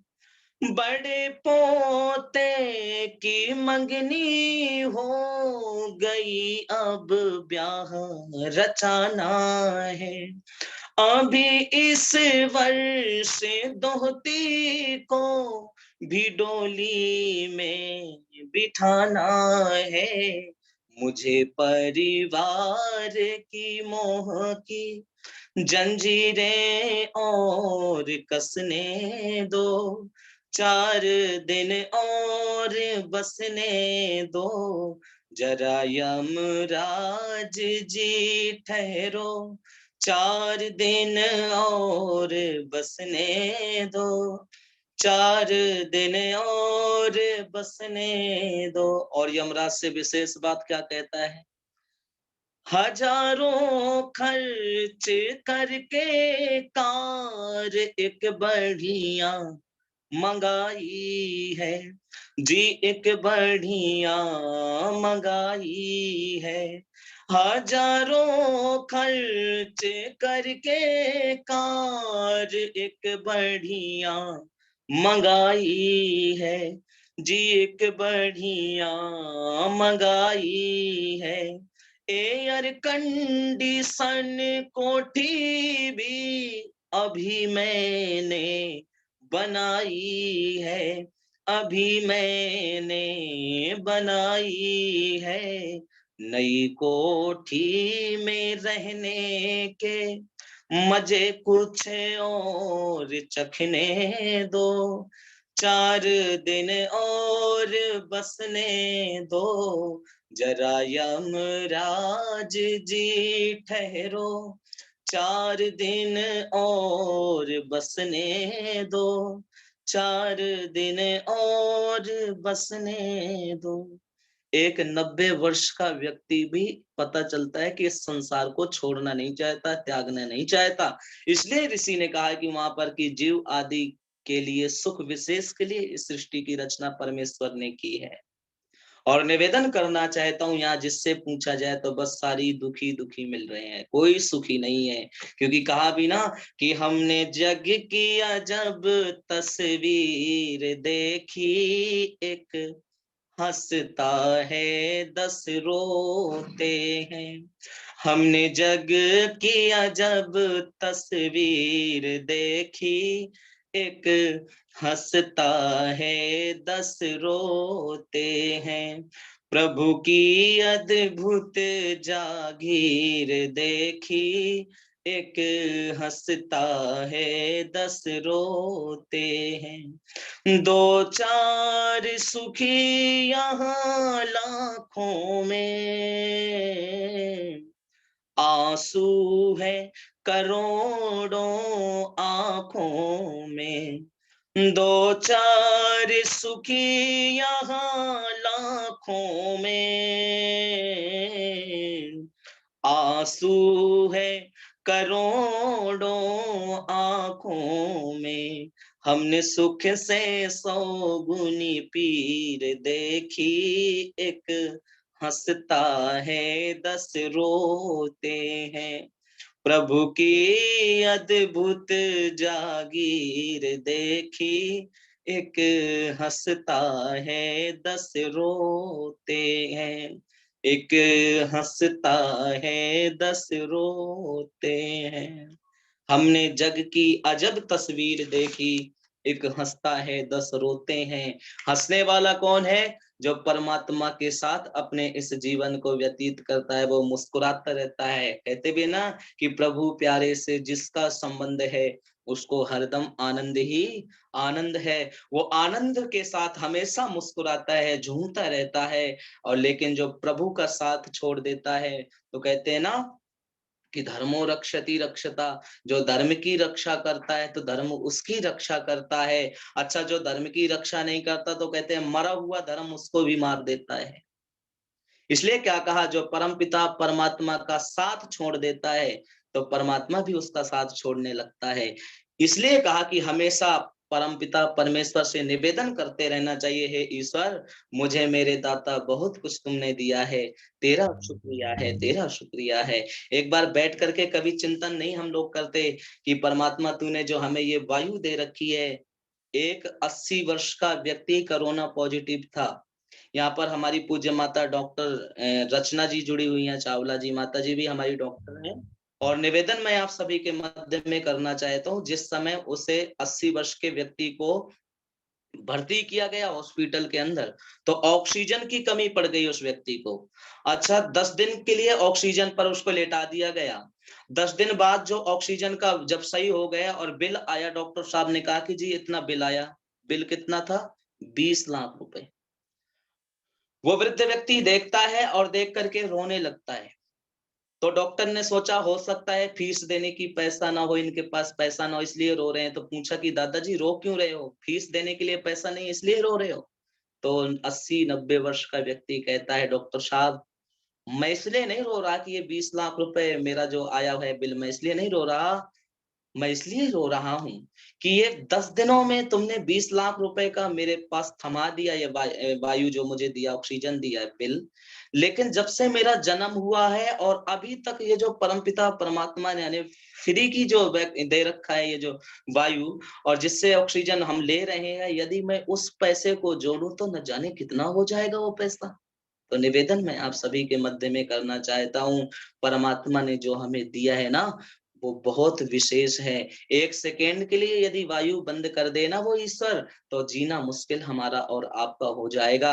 वही जो प्राकृतिक द्वारा जो ईश्वर की देन जो वायु है, उसी को सिलेंडर में कैसे करके डाल देते हैं डॉक्टर लोग, और उसी से बताओ इतना पैसा लेते हैं। तो इसलिए कहा कि हमेशा उस परमपिता परमात्मा का धन्यवाद करना चाहिए। और मुझे याद आता है कि मुंशी प्रेमचंद जी ने एक कहानी लिखी थी, पिंजरा। उन्होंने लिखा कि एक राजा के यहाँ पर जो है ना एक तोता बेचने वाला व्यक्ति पहुंच गया कि जी तोता ले लो। तो राजा को पसंद आ गया तोता, राजा ने तोते को ले लिया। अब जब ले लिया तो अब राजा ने विचार किया कि जिस प्रकार से हम लोग रहते हैं इसी प्रकार से राज्य स्थिति में हमारा ये तोता का भी रहन सहन होना चाहिए, जैसे हम लोग राजाओं की तरह रहते हैं। तो उन्होंने मंत्रियों से विचार किया कि मंत्री इस तोते के लिए ये जो फटा पुराना सा ये जो पुराना सा ये जो पिंजरा है इसको हटा करके नवीन पिंजरा बनवाओ बढ़िया सुंदर सा। मंत्रीगण गए हुए हैं और जा करके कुशल कारीगरों को ये कहा गया कि आप बना करके दो, राजा का आदेश है। तो बनाया गया पिंजरा, और जब बनाया गया तो 2 दिन बाद 3 दिन बाद बना करके राजा के मध्य में प्रस्तुत किया गया। जिस समय राजा ने पिंजरे की ओर दृष्टि किया तो कहा कि मंत्री अभी पिंजरा सुंदर नहीं है, और सुंदर पिंजरा बनाओ और मेहनत इसमें करवाओ। तो कहते हैं कि दोबारा पिंजरा बना करके लाया, राजा को पसंद नहीं आया, कहते गए और मेहनत करो और सुंदर पिंजरा बनाओ। कई सारे पिंजरे लाए गए, राजा के मध्य में प्रस्तुत किए गए, लेकिन राजा ने एक ही बात कही, अभी सुंदर पिंजरा नहीं है और इसमें मेहनत करो। 12-14 दिनों के बाद एक सुंदर सा पिंजरा बन करके तैयार हुआ। अब राजा के मध्य में प्रस्तुत किया गया तो राजा ने कहा ये पिंजरा बहुत सुंदर है, ये पिंजरा बहुत अच्छा है, लेकिन उन 12-14 दिनों में इस तोते का क्या हाल हुआ होगा? तो कई लोगों ने कहा कि जी वो तो उड़ गया। अच्छा, यदि उड़ा नहीं वो तोता उड़ा नहीं, वो तोता मर गया। अब आप कहेंगे कैसे मर गया शास्त्री जी? मर इसलिए गया कि वो जो 12-14 दिन का समय था तो राजा ने तो मंत्रियों को आदेश दिया था कि जी सुंदर पिंजरे में लगा दो, सुंदर पिंजरा बनवा करके लाओ। अच्छा, उस पुराने पिंजरों को सारे भूल गए कि उस पुराने पिंजरे में तोता भी है, उसका किसी ने ध्यान नहीं दिया। जब उसका किसी ने ध्यान नहीं दिया तो उसके अंदर उस पुराने पिंजरे का किसी ने ध्यान नहीं दिया तो वो तोता मर गया। ये कहानी उस राजा की, उस पिंजरा की, उस तोते की नहीं है, ये कहानी मेरी और आपकी है। परम पिता परमात्मा ने ये शरीर रूपी पिंजरा हम सबको दिया है। कवि ने इस शरीर का नाम पिंजरा दिया है और इसके अंदर जो बैठे हुए जीवात्मा रूपी तोता है उसको तोता का है, जो हमारे अंदर आत्मा है उसका नाम तोता है। तो हम लोग शरीर के लिए तो खूब हलवा खाते हैं, लेकिन उस आत्मा के लिए हम कुछ नहीं करते। इसलिए क्या कहा कि भजन करण में आलसी और भोजन में होशियार, तुलसी ऐसे नरन को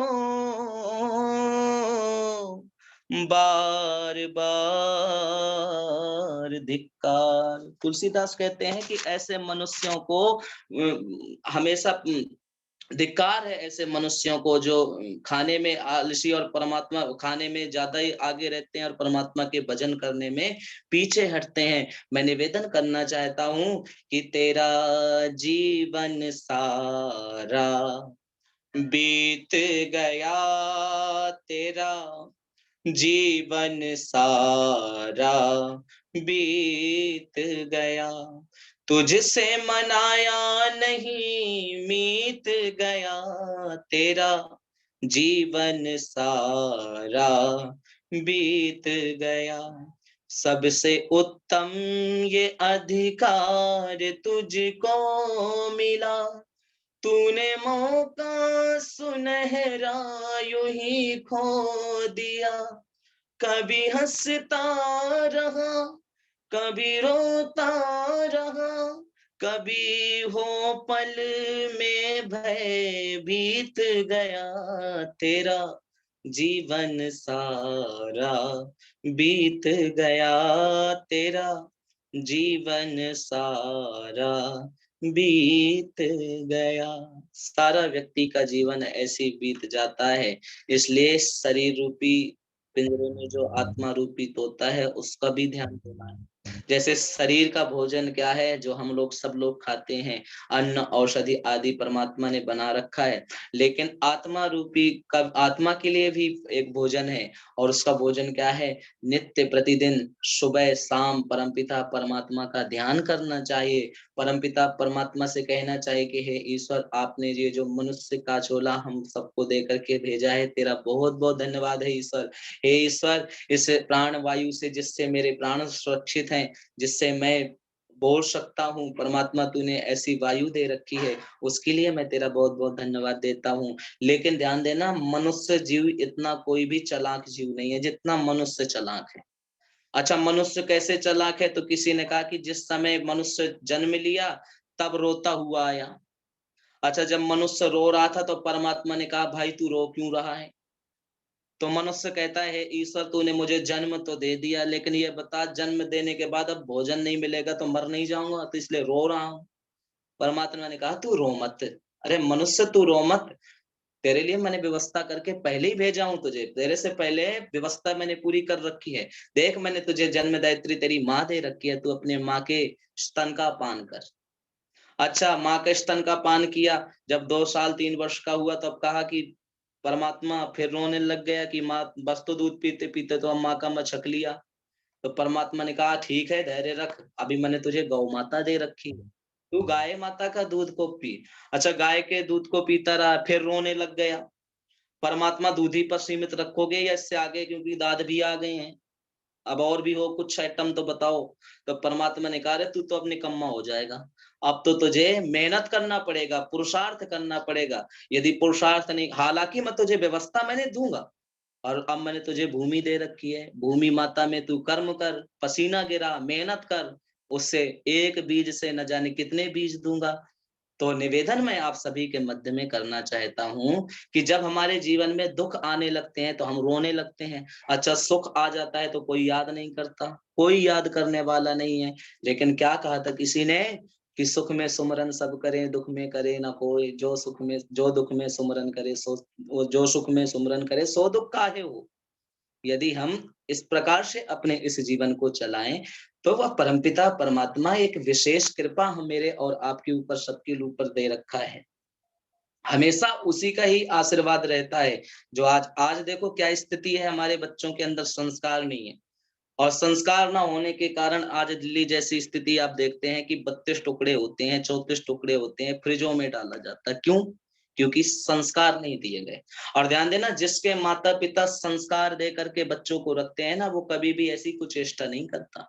अरे इस देश में ऐसे ऐसे महापुरुष हुए हैं जिन्होंने अपने माता पिता के वचनों के लिए पूरे जीवन के लिए आहूत कर दिया कि आप जैसी आज्ञा करेंगे वैसा ही मैं चलूंगा, वैसी ही मैं चलूंगी।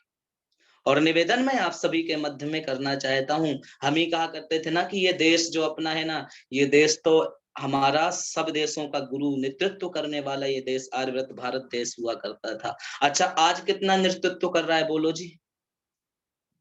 तब कहा था किसी ने कि जब जीरो दिया मेरे भारत ने मेरे भारत ने दुनिया को तब गिनती आई, तारों की भाषा भारत ने दुनिया को पहले सिखलाई, देता न दशमलव भारत तो यूं चांद पे जाना मुश्किल था, धरती और चांद की दूरी का अंदाजा लगाना मुश्किल था, सभ्यता जहाँ पहले आई, पहले जन्मी थी जहाँ पे कला, अपना भारत वो भारत है जिसके पीछे संसार चला और आगे बढ़ा, यूं आगे बढ़ता ही गया, भगवान करे ये और बढ़े और फूले फले, ये और बढ़े और फूले फले। सभ्यता जहां पहले आई, पहले जन्मी थी जहां पे कला, अपना भारत वो भारत है जिसके पीछे संसार चला। ऋषि दयानंद जी महाराज के अमर ग्रंथ सत्यार्थ प्रकाश को आप पढ़ना, तो वहां पर महाराज मनु का वाक्य देते हुए ऋषिवर कहते हैं, एतद् देश प्रसूत सकाशा अग्रद जन्मनः समसम चरित्रम शिक्षे चरम पृथिव्याम सर्वमानवा। कहा कि आर्यव्रत देश में आकर के विदेशी लोग यहाँ की संस्कृति और सभ्यता को अपनाया करते थे। वहां पर ऋषि ने पाषाण पत्थर की पारसमणि, आपने पत्थर का नाम सुना, वहां पर ऋषि दयानंद जी महाराज ने प्रश्न किया कि पारसमणि, तो ऋषि कहते हैं कि पारसमणि ये जो आपने पत्थर का नाम सुना ये तो एक झूठी बात है, कल्पना, मिथ्या है, ये काल्पनिक है, लेकिन ये देश ही वो ऐसा पारसमणि था जिसको विदेशी लोगों ने छू करके अब यहाँ की संस्कृति सभ्यता को अपना करके वो धनाढ्य हो गए। आज आप देखेंगे लंदन आदि से आकर के इस वैदिक रीति रिवाज को वो लोग अपनाते हैं। आप देखेंगे जाकर के मथुरा वृंदावन में देखेंगे कि वहां पर जो ना चुटिया रख करके और सिर मुंडन करके और बढ़िया गीता हाथ में लिए हुए प्रचार कर रहे हैं। वो धोती कुर्ते में देखो कितने आराम से हमारी संस्कृति और सभ्यता को अपनाते हैं। अच्छा हम जी टाई लगा करके कोट पहन करके अपने आप को समझते हैं कि हमसे बड़ा कोई लीडर नहीं है। अच्छा ये बताओ, जो हम लोग जो है ना टाई और कोट उतराने का काम किया करते थे, लेकिन अब उन लोगों ने उतार करके हमारी धोती पर आ गए। अच्छा कुछ दिन में ऐसा हो जाएगा कि देख लेना, हम कहते बस रहेंगे गानों बस में, कुछ होने वाला नहीं है। इसलिए कहता हूँ बार बार, ऋषि दयानंद जी महाराज ने इस संसार में आकर के यही कहा था, क्यों ना विदेशी राजा आपको पुत्रवत प्रेम करे, पुत्र की भांति आपको प्रेम देवे विदेशी, लेकिन फिर भी अपने देश में यदि आपको रूखी सूखी मिल रही है तो इस देश के राजा हमेशा सर्वप्रिय होता है। ऋषि दयानंद जी महाराज ने कहा था इस बात को कि स्वदेश अपना अपना होता है, जो अपना देश में मिल सकता है वो अन्य देशों में कल्पना नहीं की जा सकती। एक मैं माता जी का इंटरव्यू पढ़ रहा था, देख रहा था कि वो मथुरा के अंदर वृंदावन में जो कि इटली से आई हुई थी, उससे पूछा कि माता जी आप इटली से आई हैं, क्या कुछ पैसे की आर्थिक स्थिति के कारण आप लोग यहाँ संन्यास ले ली? वो कहते नहीं, मैं ना जाने कितने $1 मिलियन की मालकिन हूँ। पैसे वाली हूँ। अच्छा तुम वहां से क्यों छोड़ करके आ गई? तो वो कहती है इस देश भारत देश के अंदर जन्म लेना सौभाग्य की बात है। इस देश के अंदर जन्म लेना ही सौभाग्य की बात है। वो इटली विदेश से आई हुई महिला कह रही है, इसमें जन्म लेना ही अपने आप में सौभाग्य की बात है। कहा मैं बहुत पैसा है मेरे पास, लेकिन जो सुख यहाँ पर इस देश में मुझे मिलता है वो मेरे वहां पर नहीं मिलता, उन पैसों में नहीं मिलता। इसलिए कहना चाहता हूँ, हम लोग आज क्या करते हैं जी, बनाते चले जा रहे हैं, बनाते चले जा रहे हैं, लेकिन क्या कहा उपनिषद भी कहते हैं कि दान पैसे की भी 3 गति होती है धन की। और क्या है वो 3 गति? कि पहला तो या तो जीते जी उपभोग कर लो। अच्छा तुमने जोड़ते गए लेकिन उसको उपभोग नहीं किया आपने, तो क्या कहा कि दूसरी बात कही कि दान कर दो, किसी गौशाला गुरुकुल में दान करो। अच्छा ना तो आपने उपभोग किया ना आपने दान दिया, तो तीसरी बात क्या कही है कि वो धन जो है ना नाशवत हो जाता है, नाश करने वाला होता है वो धन। तो मैं आप सभी के मध्य में कहना चाहता हूं कि संस्कार और संस्कृति यहाँ की जो है ना जीवित थी, और लोग यहाँ की संस्कृति और सभ्यता अपनाया करते थे, लेकिन आज हम विदेशियों की संस्कृति अपना रहे हैं। अच्छा हम लोग आज 3 दिनों तक तो हम लोग क्या करते हैं जी, राष्ट्र भक्ति में ओतप्रोत रहते हैं, बस जी है प्रीत जहांगीर सदा चल रहा है बढ़िया बहुत अच्छा। कौन कौन से दिन? 26 जनवरी, 15 अगस्त और 1-2 अक्टूबर को भी थोड़ा बहुत लोग मना लेते हैं। अच्छा बाकी दिनों तो आप देखते हो कैसा चलता है, उसके बाद राष्ट्रभक्ति पता ही नहीं है, दूसरी भक्ति चालू हो जाती है। ऐसा ये राष्ट्र बताओ आज स्थिति कल्पना कीजिए कहाँ से हुआ ये? क्योंकि हम लोगों ने अपने बच्चों को संस्कार देना छुड़ा दिया, संस्कार नहीं दिया, और संस्कार न देने का परिणाम यही है कि आज हमारा बेटा हमारी बेटी हमारे साथ बैठने वाली नहीं है। आज ऐसी ऐसी बेटियां हो गई हैं कि माता पिता के ऊपर केस करने के लिए कह देती हैं, यदि तुम मेरे ऊपर पदचिन्ह लगाओगे तो मैं तुम्हारे ऊपर केस कर दूंगी। निवेदन मैं आप सभी के मध्य में करना चाहता हूँ, इसी देश में बेटी चंपा भी हुई थी, जो राणा प्रताप महाराणा प्रताप का आपने नाम सुना, उसकी बेटी थी चंपा, 8 वर्ष की है, देख रही है कि पिता की क्या स्थिति है। ध्यान देना क्या स्थिति है, मेरा पिता जो सोने की थालियों पर भोजन करने वाला, आज मेरे पिता के पास भोजन की व्यवस्था भी नहीं है। ओहो, चंपा का छोटा भाई था जिसका नाम था अमर सिंह।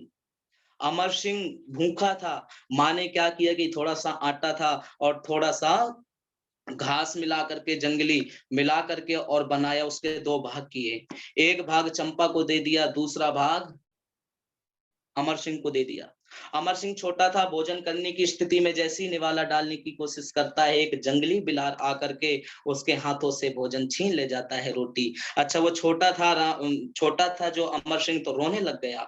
तो वहां पर देखो त्याग उस बेटी का, चंपा का। चंपा कहती है भैया रो मत, अभी ये मेरे नाम का निवाला, ये तू खा ले। बेटी वहां पर दे देती है। दुर्भाग्य दोबारा वह अमर सिंह खाने की स्थिति में होता है, वही जंगली बिलाव आकर के पुनः उसके हाथ से छीन करके रोटी ले जाता है। एक पिता राणा प्रताप देख रहा है कि मेरे बेटे और बेटी की क्या स्थिति है, मेरे बच्चे भूखे मरने वाले हैं। बस राणा को वो बात याद आ गई। ओहो, वो दिल्ली के अंदर अकबर ने बस यही कहा है, एक यहाँ तक कह दिया था राणा प्रताप से कि राणा मेरा जो धर्म ग्रंथ है वो इस्लाम है, इस्लाम को मैं मानने वाला हूँ, उस इस्लाम में ई शब्द हटा दे, सलाम बस तू भेज दे, मैं समझ लूंगा कि तू मुझसे मित्रता कर ले। एक मित्रता बनाने के लिए एक व्यक्ति चरणों पे उसके, देखो सब कुछ लूट लिया, उसके बावजूद भी कह रहा तू मुझसे मित्रता बस कर ले, तेरा सब कुछ लौटा दूंगा। आज राणा प्रताप बैठा हुआ घाटी पर लिखने की स्थिति में है। आती है चंपा और पूछती है पिताजी क्या लिख रहे हो? राणा प्रताप कहता है बेटी तेरे भोजन की व्यवस्था कर रहा हूँ, रोटियों की व्यवस्था कर रहा हूँ। बेटी कहती है क्या पिताजी हमने आपसे रोटी मांगी थी, हमने तुमसे कहा कि हम भूखे हैं? तो राणा प्रताप कहता है बेटी तुमने नहीं कहा, पर इतिहास के पृष्ठों पर चीख चीख करके ये बात कही जाएगी कि वो राणा प्रताप अपने स्वाभिमान के आगे अपने बच्चों की बलिवेदी चढ़ा दी थी। बेटी मैं ऐसा पाप कदापि नहीं करूंगा। तो वहां पर चंपा देखिए क्या कहती है कि जिससे सीना चौड़ा हो जाता है उस राणा प्रताप का, और क्या कहती है वो, पिताजी ठीक है इतिहास के पृष्ठ तुम्हें चीख चीख करके कहा करेंगे कि वो राणा प्रताप अपने बच्चों को बलिवेदी पर चढ़ा दिया अपने स्वाभिमान के लिए, लेकिन पिताजी इतिहास के पृष्ठ ये भी कहा करेंगे चीख चीख करके कि जो राणा प्रताप कभी अपने मस्तिष्क को किसी के नीचे नहीं झुकाया करता था, अकारणवश अपने संतान के उसमें आकर के उसने अपना मस्तिष्क झुका दिया था। पिताजी मर जाएंगे लेकिन तुम्हारा स्वाभिमान हम घटने नहीं देंगे। पिताजी हमें ऐसी रोटी नहीं चाहिए जिससे मेरे पिता का स्वाभिमान नीचे गिरे, हम मर जाएंगे। तब क्या कहा कि भूखे से मर गई तड़प तड़प चंपा प्रताप की बेटी थी, भूखे से मर गई तड़प तड़प चंपा प्रताप की बेटी थी, घास की भी रोटी मिली ना, मृत्यु की गोद में लेटी थी। अंकित है इतिहास में गाथा,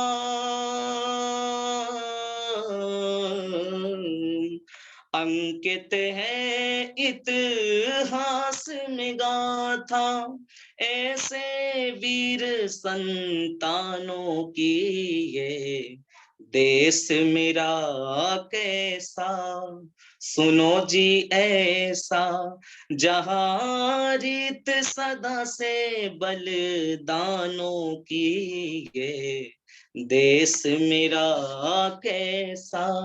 ये देश ऐसा होता था कि एक छोटे से छोटा 80-90 वर्ष का भी व्यक्ति इस राष्ट्र में अपना योगदान दिया है, तब ये आजादी हमें प्राप्त हुई है। तब आज हम कहते हैं कि हम भारतीय हैं, हम आजाद हिंद में रहते हैं, हम आजाद देश में रहने वाले व्यक्ति हैं। लेकिन इस आजादी को प्राप्त कराने के लिए न जाने कितनी माताओं के सिंदूर पुछ गए जी, न जाने कितने माताओं की सिंदूर और बालक बेटियां जला दी गई, काट दिया गया।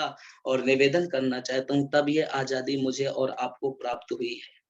इस राष्ट्र के लिए हमेशा एक तिरंगे पर लिपटे हुए जब लिहास आती है तब माँ का कलेजा भी टूट जाता है, माँ के कलेजे से भी माँ लोग दोबारा से टूट आ जाता है। और कहना चाहता हूं तब कवि रत्न कुमार शाह विश्वास जी ने बड़ी सुंदर पंक्तियां लिखी थी कि क्या नाम है नमन उनको कि जो इस देश को अमरत्व देकर, है नमन उनको कि जो इस देह को अमरत्व देकर इस जगत में शौर्य की जीवित कहानी हो गए हैं, है नमन उनको कि जिनके सामने बौना हिमालय, जो धरा पर गिर पड़े पर आसमानी हो गए हैं, है नमन उनको। पिता जिसके रक्त ने उज्जवल किया कुलवंश माथा, माँ वही जो दूध से इस देश की रज तोल आई, बहन जिसने साबुनों में भर लिया पतझड़ स्वयं ही, हाथ ना उलझे कलाई से जो राखी खोल लाई, बेटियां जो लोरियों में भी प्रभाती सुन रही थी, बेटी भी छोटी सी, पता ही नहीं है कि मेरे पिता का साया मेरे सिर से उठ गया। बेटियां जो लोरियों में भी प्रभाती सुन रही थी, पिता तुम पर गर्व है चुपचाप जाके बोल आई, कि है नमन उनको कि जिनको काल पाकर हुआ पावन, है नमन उनको कि जिनको काल पाकर हुआ पावन, शिखर जिनके चरण छूकर स्वाभिमानी हो गए हैं, है नमन उनको कि जिनके सामने बौना हिमालय, जो धरा पर गिर पड़े पर आसमानी हो गए हैं, है नमन तुमको। राखियों की प्रतीक्षाएं, सिंदूर दानों की व्यथाएं, देश हित मर पज यौवन के सपन तुमको नमन है, माँ बहन के विश्वास, भाई के सखा, कुल के सहारे, राष्ट्र के हित कर गए सब कुछ हवन तुमको नमन है, कि है नमन उनको कि जिनको काल पाकर हुआ पावन, शिखर जिनके चरण छूकर और मानी हो गए हैं, है नमन उनको कि जिनके सामने बौना हिमालय, जो धरा पर गिर पड़े पर आसमानी हो गए हैं, इस राष्ट्र को जीवित रखा। बस यही कहा, ओ देश मेरे तू जीता रहे, तूने शेर के बच्चे पाले हैं, एक लाल हुआ बलिदान तो क्या 100 लाल तेरे रखवाले हैं। उस समय जब समय वो बॉर्डर पर खड़ा हुआ होता है, उस समय उस नौजवान से पूछना, उसका भी परिवार होता है, उसके भी बेटा बेटियां होते हैं, पर वो सबको छोड़ करके केवल राष्ट्र को अपना समझता है। एक व्यक्ति, एक नौजवान की कश्मीर के अंदर उसकी जो है ना ड्यूटी लगाई गई है, कश्मीर में है वो नौजवान, लेकिन परिवार से वार्तालाप नहीं हो रही है, क्योंकि वहां पर थोड़ा सा नेटवर्क की प्रॉब्लम होती है, दिक्कत होती है, जिससे बात नहीं हो रही। पास में कहते हैं कि वहीं पर एटीएम मशीन था, एटीएम से वो नौजवान 100 रुपए रोज निकाला करता था। जिस समय वो 100 रुपए निकालता था तो गार्ड ने देखा कि ये तो आर्मी के नौजवान हैं, लेकिन रोज आते हैं, तो एक दिन बोल भी नहीं सकता था वो गार्ड कुछ, लेकिन एक दिन साहस करके कह दिया, सर मैं रोज देखता हूँ कि आप दिन भर ड्यूटी करते हैं, सारा दिन ड्यूटी करने के बाद जब आप आते हैं भोजन के लिए तो पहले यहाँ से 100 रुपए निकालते हैं, लेकिन सर आप इकट्ठा निकाल लें तो अच्छा रहेगा। तो उन्होंने कहा, तुम ठीक कहते हो गार्ड्स भैया, लेकिन सुनो, मेरा परिवार है, मेरा अभी विवाह हुआ है, 2-3 वर्ष हुए हैं, एक छोटा सा बेटा है, मेरे पिताजी बूढ़े हैं, मेरी माँ बूढ़ी है, और मेरी एक बहन है। तुम्हें पता है कि यहाँ पर नेटवर्क की बड़ी समस्या होती है, मेरे परिवार से बात नहीं हो पाती। मैं सारा दिन ड्यूटी करके जिस समय भोजन के लिए आता हूँ, उस समय मैं ये 100 रुपए इसलिए निकालता हूँ कि यदि मैं यहाँ से 100 रुपए निकालता हूँ तो मेरी पत्नी और मेरे पिता के फोन पर एक मैसेज एसएमएस जाता है, जिससे उनको पता चल जाता है कि मेरा सुहाग अभी जीवित है, जिससे पता चल जाता है मेरे पिता को कि मेरा पुत्र अभी जीवित है।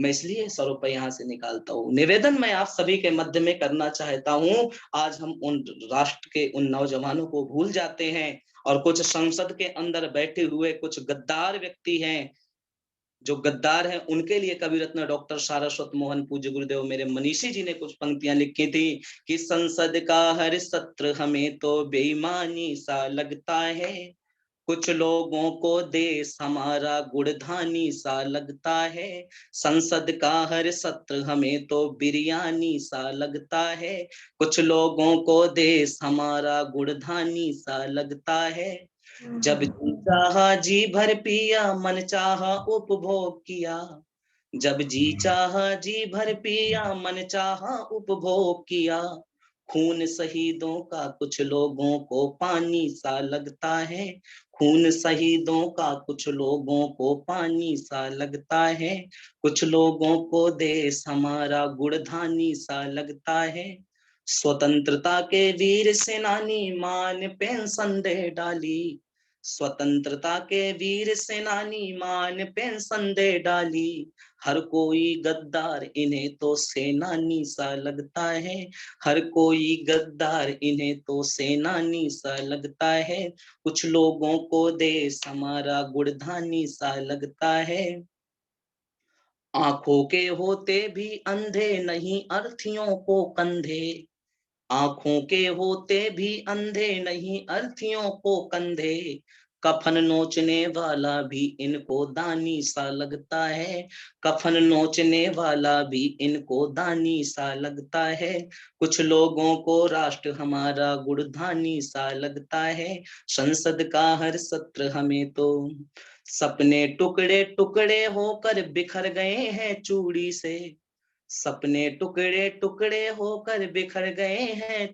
चूड़ी से, दर्पण का चेहरों से झगड़ा तूफानी सा लगता है, दर्पण का चेहरों से झगड़ा तूफानी सा लगता है, कुछ लोगों को राष्ट्र हमारा गुड़धानी सा लगता है, संसद का हर सत्र हमें तो बेईमानी सा लगता है, हिंदी पर उर्दू का पहरा गहरा बहरा देश हुआ, हिंदी पर उर्दू का पहरा गहरा बहरा देश हुआ, तुष्टिकरण का तौर तरीका मनमानी सा लगता है, तुष्टिकरण का तौर तरीका मनमानी सा लगता है, कुछ लोगों को राष्ट्र हमारा गुड़धानी सा लगता है, संसद का हर सत्र हमें तो बेईमानी सा लगता है, कौन मनीषी राष्ट्र बचाए गूंगों को वाणी दे दे, कौन मनीषी राष्ट्र बचाए, गूंगों को वाणी दे दे। सरस्वती का वरद पुत्र ही बलिदानी सा लगता है। कुछ लोगों को देश हमारा गुणधानी सा लगता है। संसद का हर सत्र हमें तो बेईमानी सा लगता है। कुछ लोगों को देश हमारा बिरयानी सा लगता है। संसद का हर सत्र हमें तो ऐसी स्थिति इस राष्ट्र की हो चुकी है। निवेदन मैं आप सभी के मध्य में कर रहा हूं और कहता हूं कि मैं सुनाता जाऊंगा और आप सुनते जाएंगे, लेकिन समय की एक अपनी सीमा है और मुझे लग भी रहा है कि जैसे मैं समय से ज्यादा भी हो रहा है समय काफी, लेकिन चलिए कोई बात नहीं है। और आप लोगों का मैं बहुत बहुत धन्यवाद देना चाहूंगा। पिछली बार के लिए सभी से क्षमा चाहता हूँ, थोड़ा पारिवारिक स्थितियां, पिताजी का स्वास्थ्य थोड़ा सा गड़बड़ हो गया था जिसके कारण मैं नहीं जुड़ पाया था। और मैं देख रहा हूँ हमारी जयपुर से हमारी पूज्य माता जी जो सुधा मित्तल जी जुड़ी हुई हैं, माता जी का बहुत बहुत मैं धन्यवाद देना चाहता हूँ। बड़े धार्मिक हैं ये लोग और इनके यहाँ पर मुझे प्रथम बार जाने का जब अवसर प्राप्त हुआ था तो बड़ा आशीर्वाद इन लोगों को मिला था परमात्मा से। और मैं देख रहा हूँ कि हमारी पूज्य माता डॉक्टर रचना चावला जी, बहुत सुंदर भजन इन्होंने गाया और बड़ा ही, मुझे तो पता नहीं था कि ये भजन भी गा लेती हैं, लेकिन आज आपके भजनों को भी सुना तो बड़ा अच्छा मुझे लगा। और ये माता जी विशेष अपना आशीर्वाद मुझे हमारे सम्मानीय मंत्री जी के द्वारा देती रहती हैं। पिछले बार माता जी ने अपना आशीर्वाद स्वरूप मुझे 500 रुपए दे करके दक्षिणा के अतिरिक्त दिया था। वैसे पूज्य माता जी का भी मैं बहुत बहुत धन्यवाद देता हूँ। और यहाँ पर क्योंकि हम तो देखो जी बालक हैं आपके और हम लोग बड़ों से सीखते हैं, तो मुझे तो बड़ी प्रसन्नता होती है आप लोगों के मिल करके, आप लोगों को देख करके। और बहुत बहुत मैं धन्यवाद देता हूँ। बस 4 पंक्तियां कहना चाहता हूँ उस ऋषि के लिए कि उस ऋषि दयानंद जी महाराज की कृपा है कि आज स्त्री और हम सब लोग वेद पढ़ रहे हैं, वरना तो किसी से पूछा था तो कह दिया था स्त्री शूद्रो ना धीयताम, स्त्री और शूद्रों को वेद पढ़ने का कहीं पर भी विधान नहीं है। लेकिन उस ऋषि ने कहा था कि जो वेद ना पढ़े वो पुत्र एवं परिवार सहित शूद्र है, जो वेद को ना माने। इसलिए मैं कहना चाहता हूँ कि जग में वेदों की जब तक निशानी रहे, ऋषिवर की अमर ये कहानी रहे, कहानी रहे। प्यारा और ऋषिवर प्यारा, प्यारा और ऋषिवर प्यारा, ऋण इतने हैं ऊपर हमारे, आसमां में नहीं है सितारे।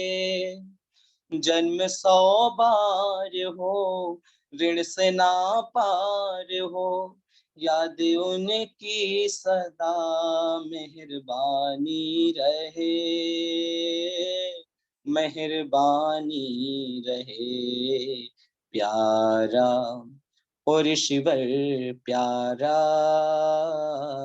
प्यारा और ऋषिवर प्यारा। बोलिए महर्षि दयानंद की जय। आप सभी का बहुत बहुत धन्यवाद और हमारे मंत्री जी का भी बहुत बहुत धन्यवाद। मंत्री जी भी हमारे संगीत के, क्लासिकल के बहुत अच्छे विद्वान हैं और इनसे भी बहुत सीखने के लिए मिलता रहता है, अच्छा है। और इनका भी आशीर्वाद जब भी मैं प्रार्थना करता हूँ तो मेरे उस प्रार्थनाओं को एक अपना छोटा अनुज समझ करके हरनिश वो स्वीकार करते हैं। तो मंत्री जी का भी और पूज्य सभी मातृशक्ति, सभी धर्म प्रेमी सज्जनों का इति ओम शम। ओम।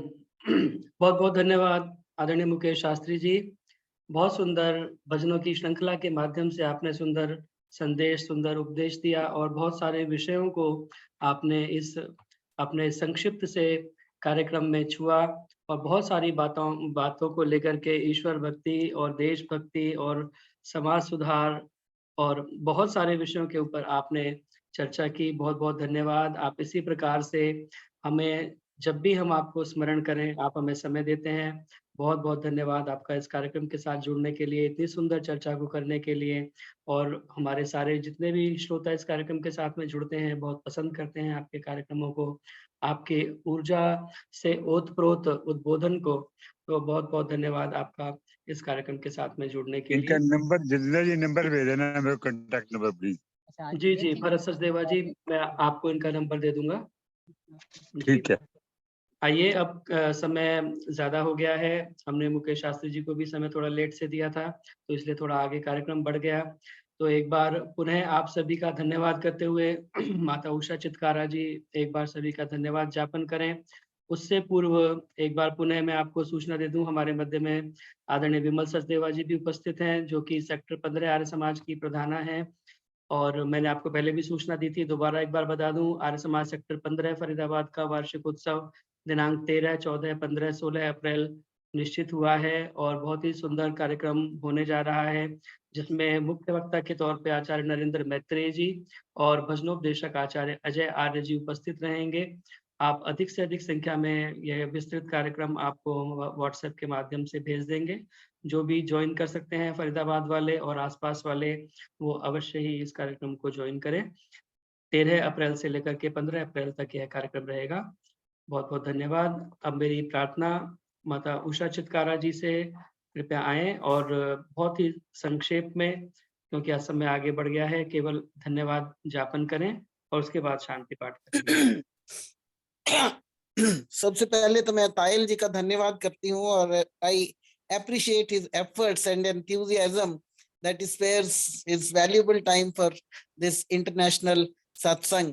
मतलब बहुत ही अच्छा कर्म कर रहे हैं। कहते हैं ना कि ज्ञान हो तो कर्म हो जाता है, तो इनको ज्ञान भी है, उससे कर्म हो रहा है, तो उपासना तो हो ही रही है। तो देखो मुक्ति का मार्ग अपने लिए प्रिपेयर कर रहे हैं, साथ लिए हमारे लिए भी कोशिश कर रहे हैं। दूसरा, वो एक चावला मैडम ने बोला था भजन, उससे पहले उन्होंने बोला था कि बच्चों को बार बार बताओ, कभी तो मनन करेंगे। तो मैंने भी पिछली बार भी मैंने बोला था कि हम जानते तो बहुत कुछ है, लेकिन हम मनन नहीं करते। क्या ही अच्छा हो कि हम थोड़े से शुरुआत करें, छोटे से छोटी चीज से, और कुछ नहीं तो एक छोटा सा मंत्र ही कोई ले ले और उसी के ऊपर मनन करना शुरू कर दें। वेद के मंत्र तो ज्ञान से भरे ही हुए हैं, तो संक्षेप में बोलने को मुझे कहा है।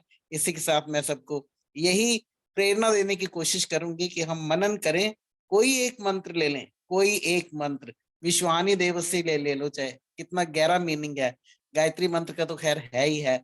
और मधुमत में निकृणम मधुमत में परायणम वाचा बदामी मधुमत भूयासम मधुमत समदृशा, कि मुझे मीठा बोलना सिखा दो, मेरा नजदीक आना भी मीठा हो, मेरा दूर जाना भी मीठा हो, मेरी जुबान भी मीठी हो, और फिर मैं तो मधुमत समदृश हो जाऊं, मानो मधु की मूर्ति हो जाऊं। तो ये मधु की मूर्ति तो आदमी तभी बन सकता है जब मन वचन कर्म में पवित्रता होगी, मन वचन कर्म में एकता होगी, तभी हम उसको अपना सकेंगे, तभी हम मनन कर सकेंगे। तो आज के लिए मैंने ये छोटा सा मंत्र आपको बताया कि मधुमत में निकृणम। अपने आप को ऐसा बनाओ कि आपका नजदीक आना भी प्यारा लगे, मीठा लगे, और दूर चले जाओ तो ऐसी मेमोरीज छोड़ जाओ जैसे पायल जी छोड़ जाते हैं, कि हम हफ्ता भर याद ही करते रहे। और फिर बोले तो मीठा बोले। कहते हैं ना कि ऐसी वाणी बोलिए मन का आपा खोए, औरन को शीतल करे आपको शीतल होए। तो कहने को तो बहुत कुछ है, लेकिन वो रेपिटिशन है। पर चावला मैडम ने बताया कि रेपिटिशन करते रहो, कभी ना कभी तो कोई ना कोई असर हो ही जाएगा। तो विद दिस अब हम शांति पाठ करते हैं, और मैं धन्यवाद करती हूँ यंग भजन उपदेशक का कि इज फुल ऑफ जेस्ट। परमात्मा इनको और शक्ति दे और इसी प्रकार अपने भजनों से उपदेशों का, वेदों का प्रचार करते रहें। With this I thank everybody and my deep thanks to Tayal ji. मेरी ओर से भी तायल जी का धन्यवाद, उन्होंने मेरी सूचना दे दी, काम हल्का कर दिया। पर सब लोग पहुंचेंगे जरूर, 3, 4 नंबर जितने दिल्ली से हैं, जो भी, सब लोग पहुंचें जरूर, हमारे समाज की शोभा को बढ़ाएं 3, प्लीज। 4, 5, 19 जितने नंबर है सारे फरीदाबाद इनवाइटेड है। हाँ, ओके। बहुत बहुत धन्यवाद आदरणीय मैडम उषा चित्कारा जी, आदरणीय विमल सचदेवा जी। हम सभी प्रयास करें अधिक से अधिक संख्या में कार्यक्रमों में सम्मिलित हों। आचार्य नरेंद्र मैत्रेय जी को आप बहुत प्रेम करते हैं, वैसे भी उनसे मिलने के लिए अवश्य पहुंचेंगे। तो आइए शांति पाठ करके आज की सभा का समापन करें और अगले शुक्रवार फिर हम मिलेंगे 4 से 5:30 बजे इसी प्रकार से। आइए शांति पाठ करेंगे। ओम द्यौ शांतिरंतरिक्षं शांति, पृथ्वी शांतिरापः शांतिरोषधयः शांतिः, वनस्पतयः शांतिर्विश्वे देवा शांति, ब्रह्म शांति सर्वं शांति, शांतिरेव शांति सामा शांतिरेधि। ओम शांति शांति शांति। जय घोष के लिए अपने माइक ऑन कर सकते हैं। जो बोले सो अब है, सत्य वैदिक सनातन वैदिक वैदिक धर्म धर्म की की जय हो। मर्यादा पुरुषोत्तम भगवान श्री रामचंद्र की जय हो। योगेश्वर भगवान श्री कृष्णचंद्र की जय हो। गुरुवर ब्रजानंद की जय हो। प्रवर्तक महर्षि प्रवर देव दयानंद की जय हो। भारत माता की जय हो। गौ माता का पालन हो। आर्य समाज अमर रहे। वेद की ज्योति जलती रहे। ओम का झंडा ऊंचा रहे। प्रणव ध्वनि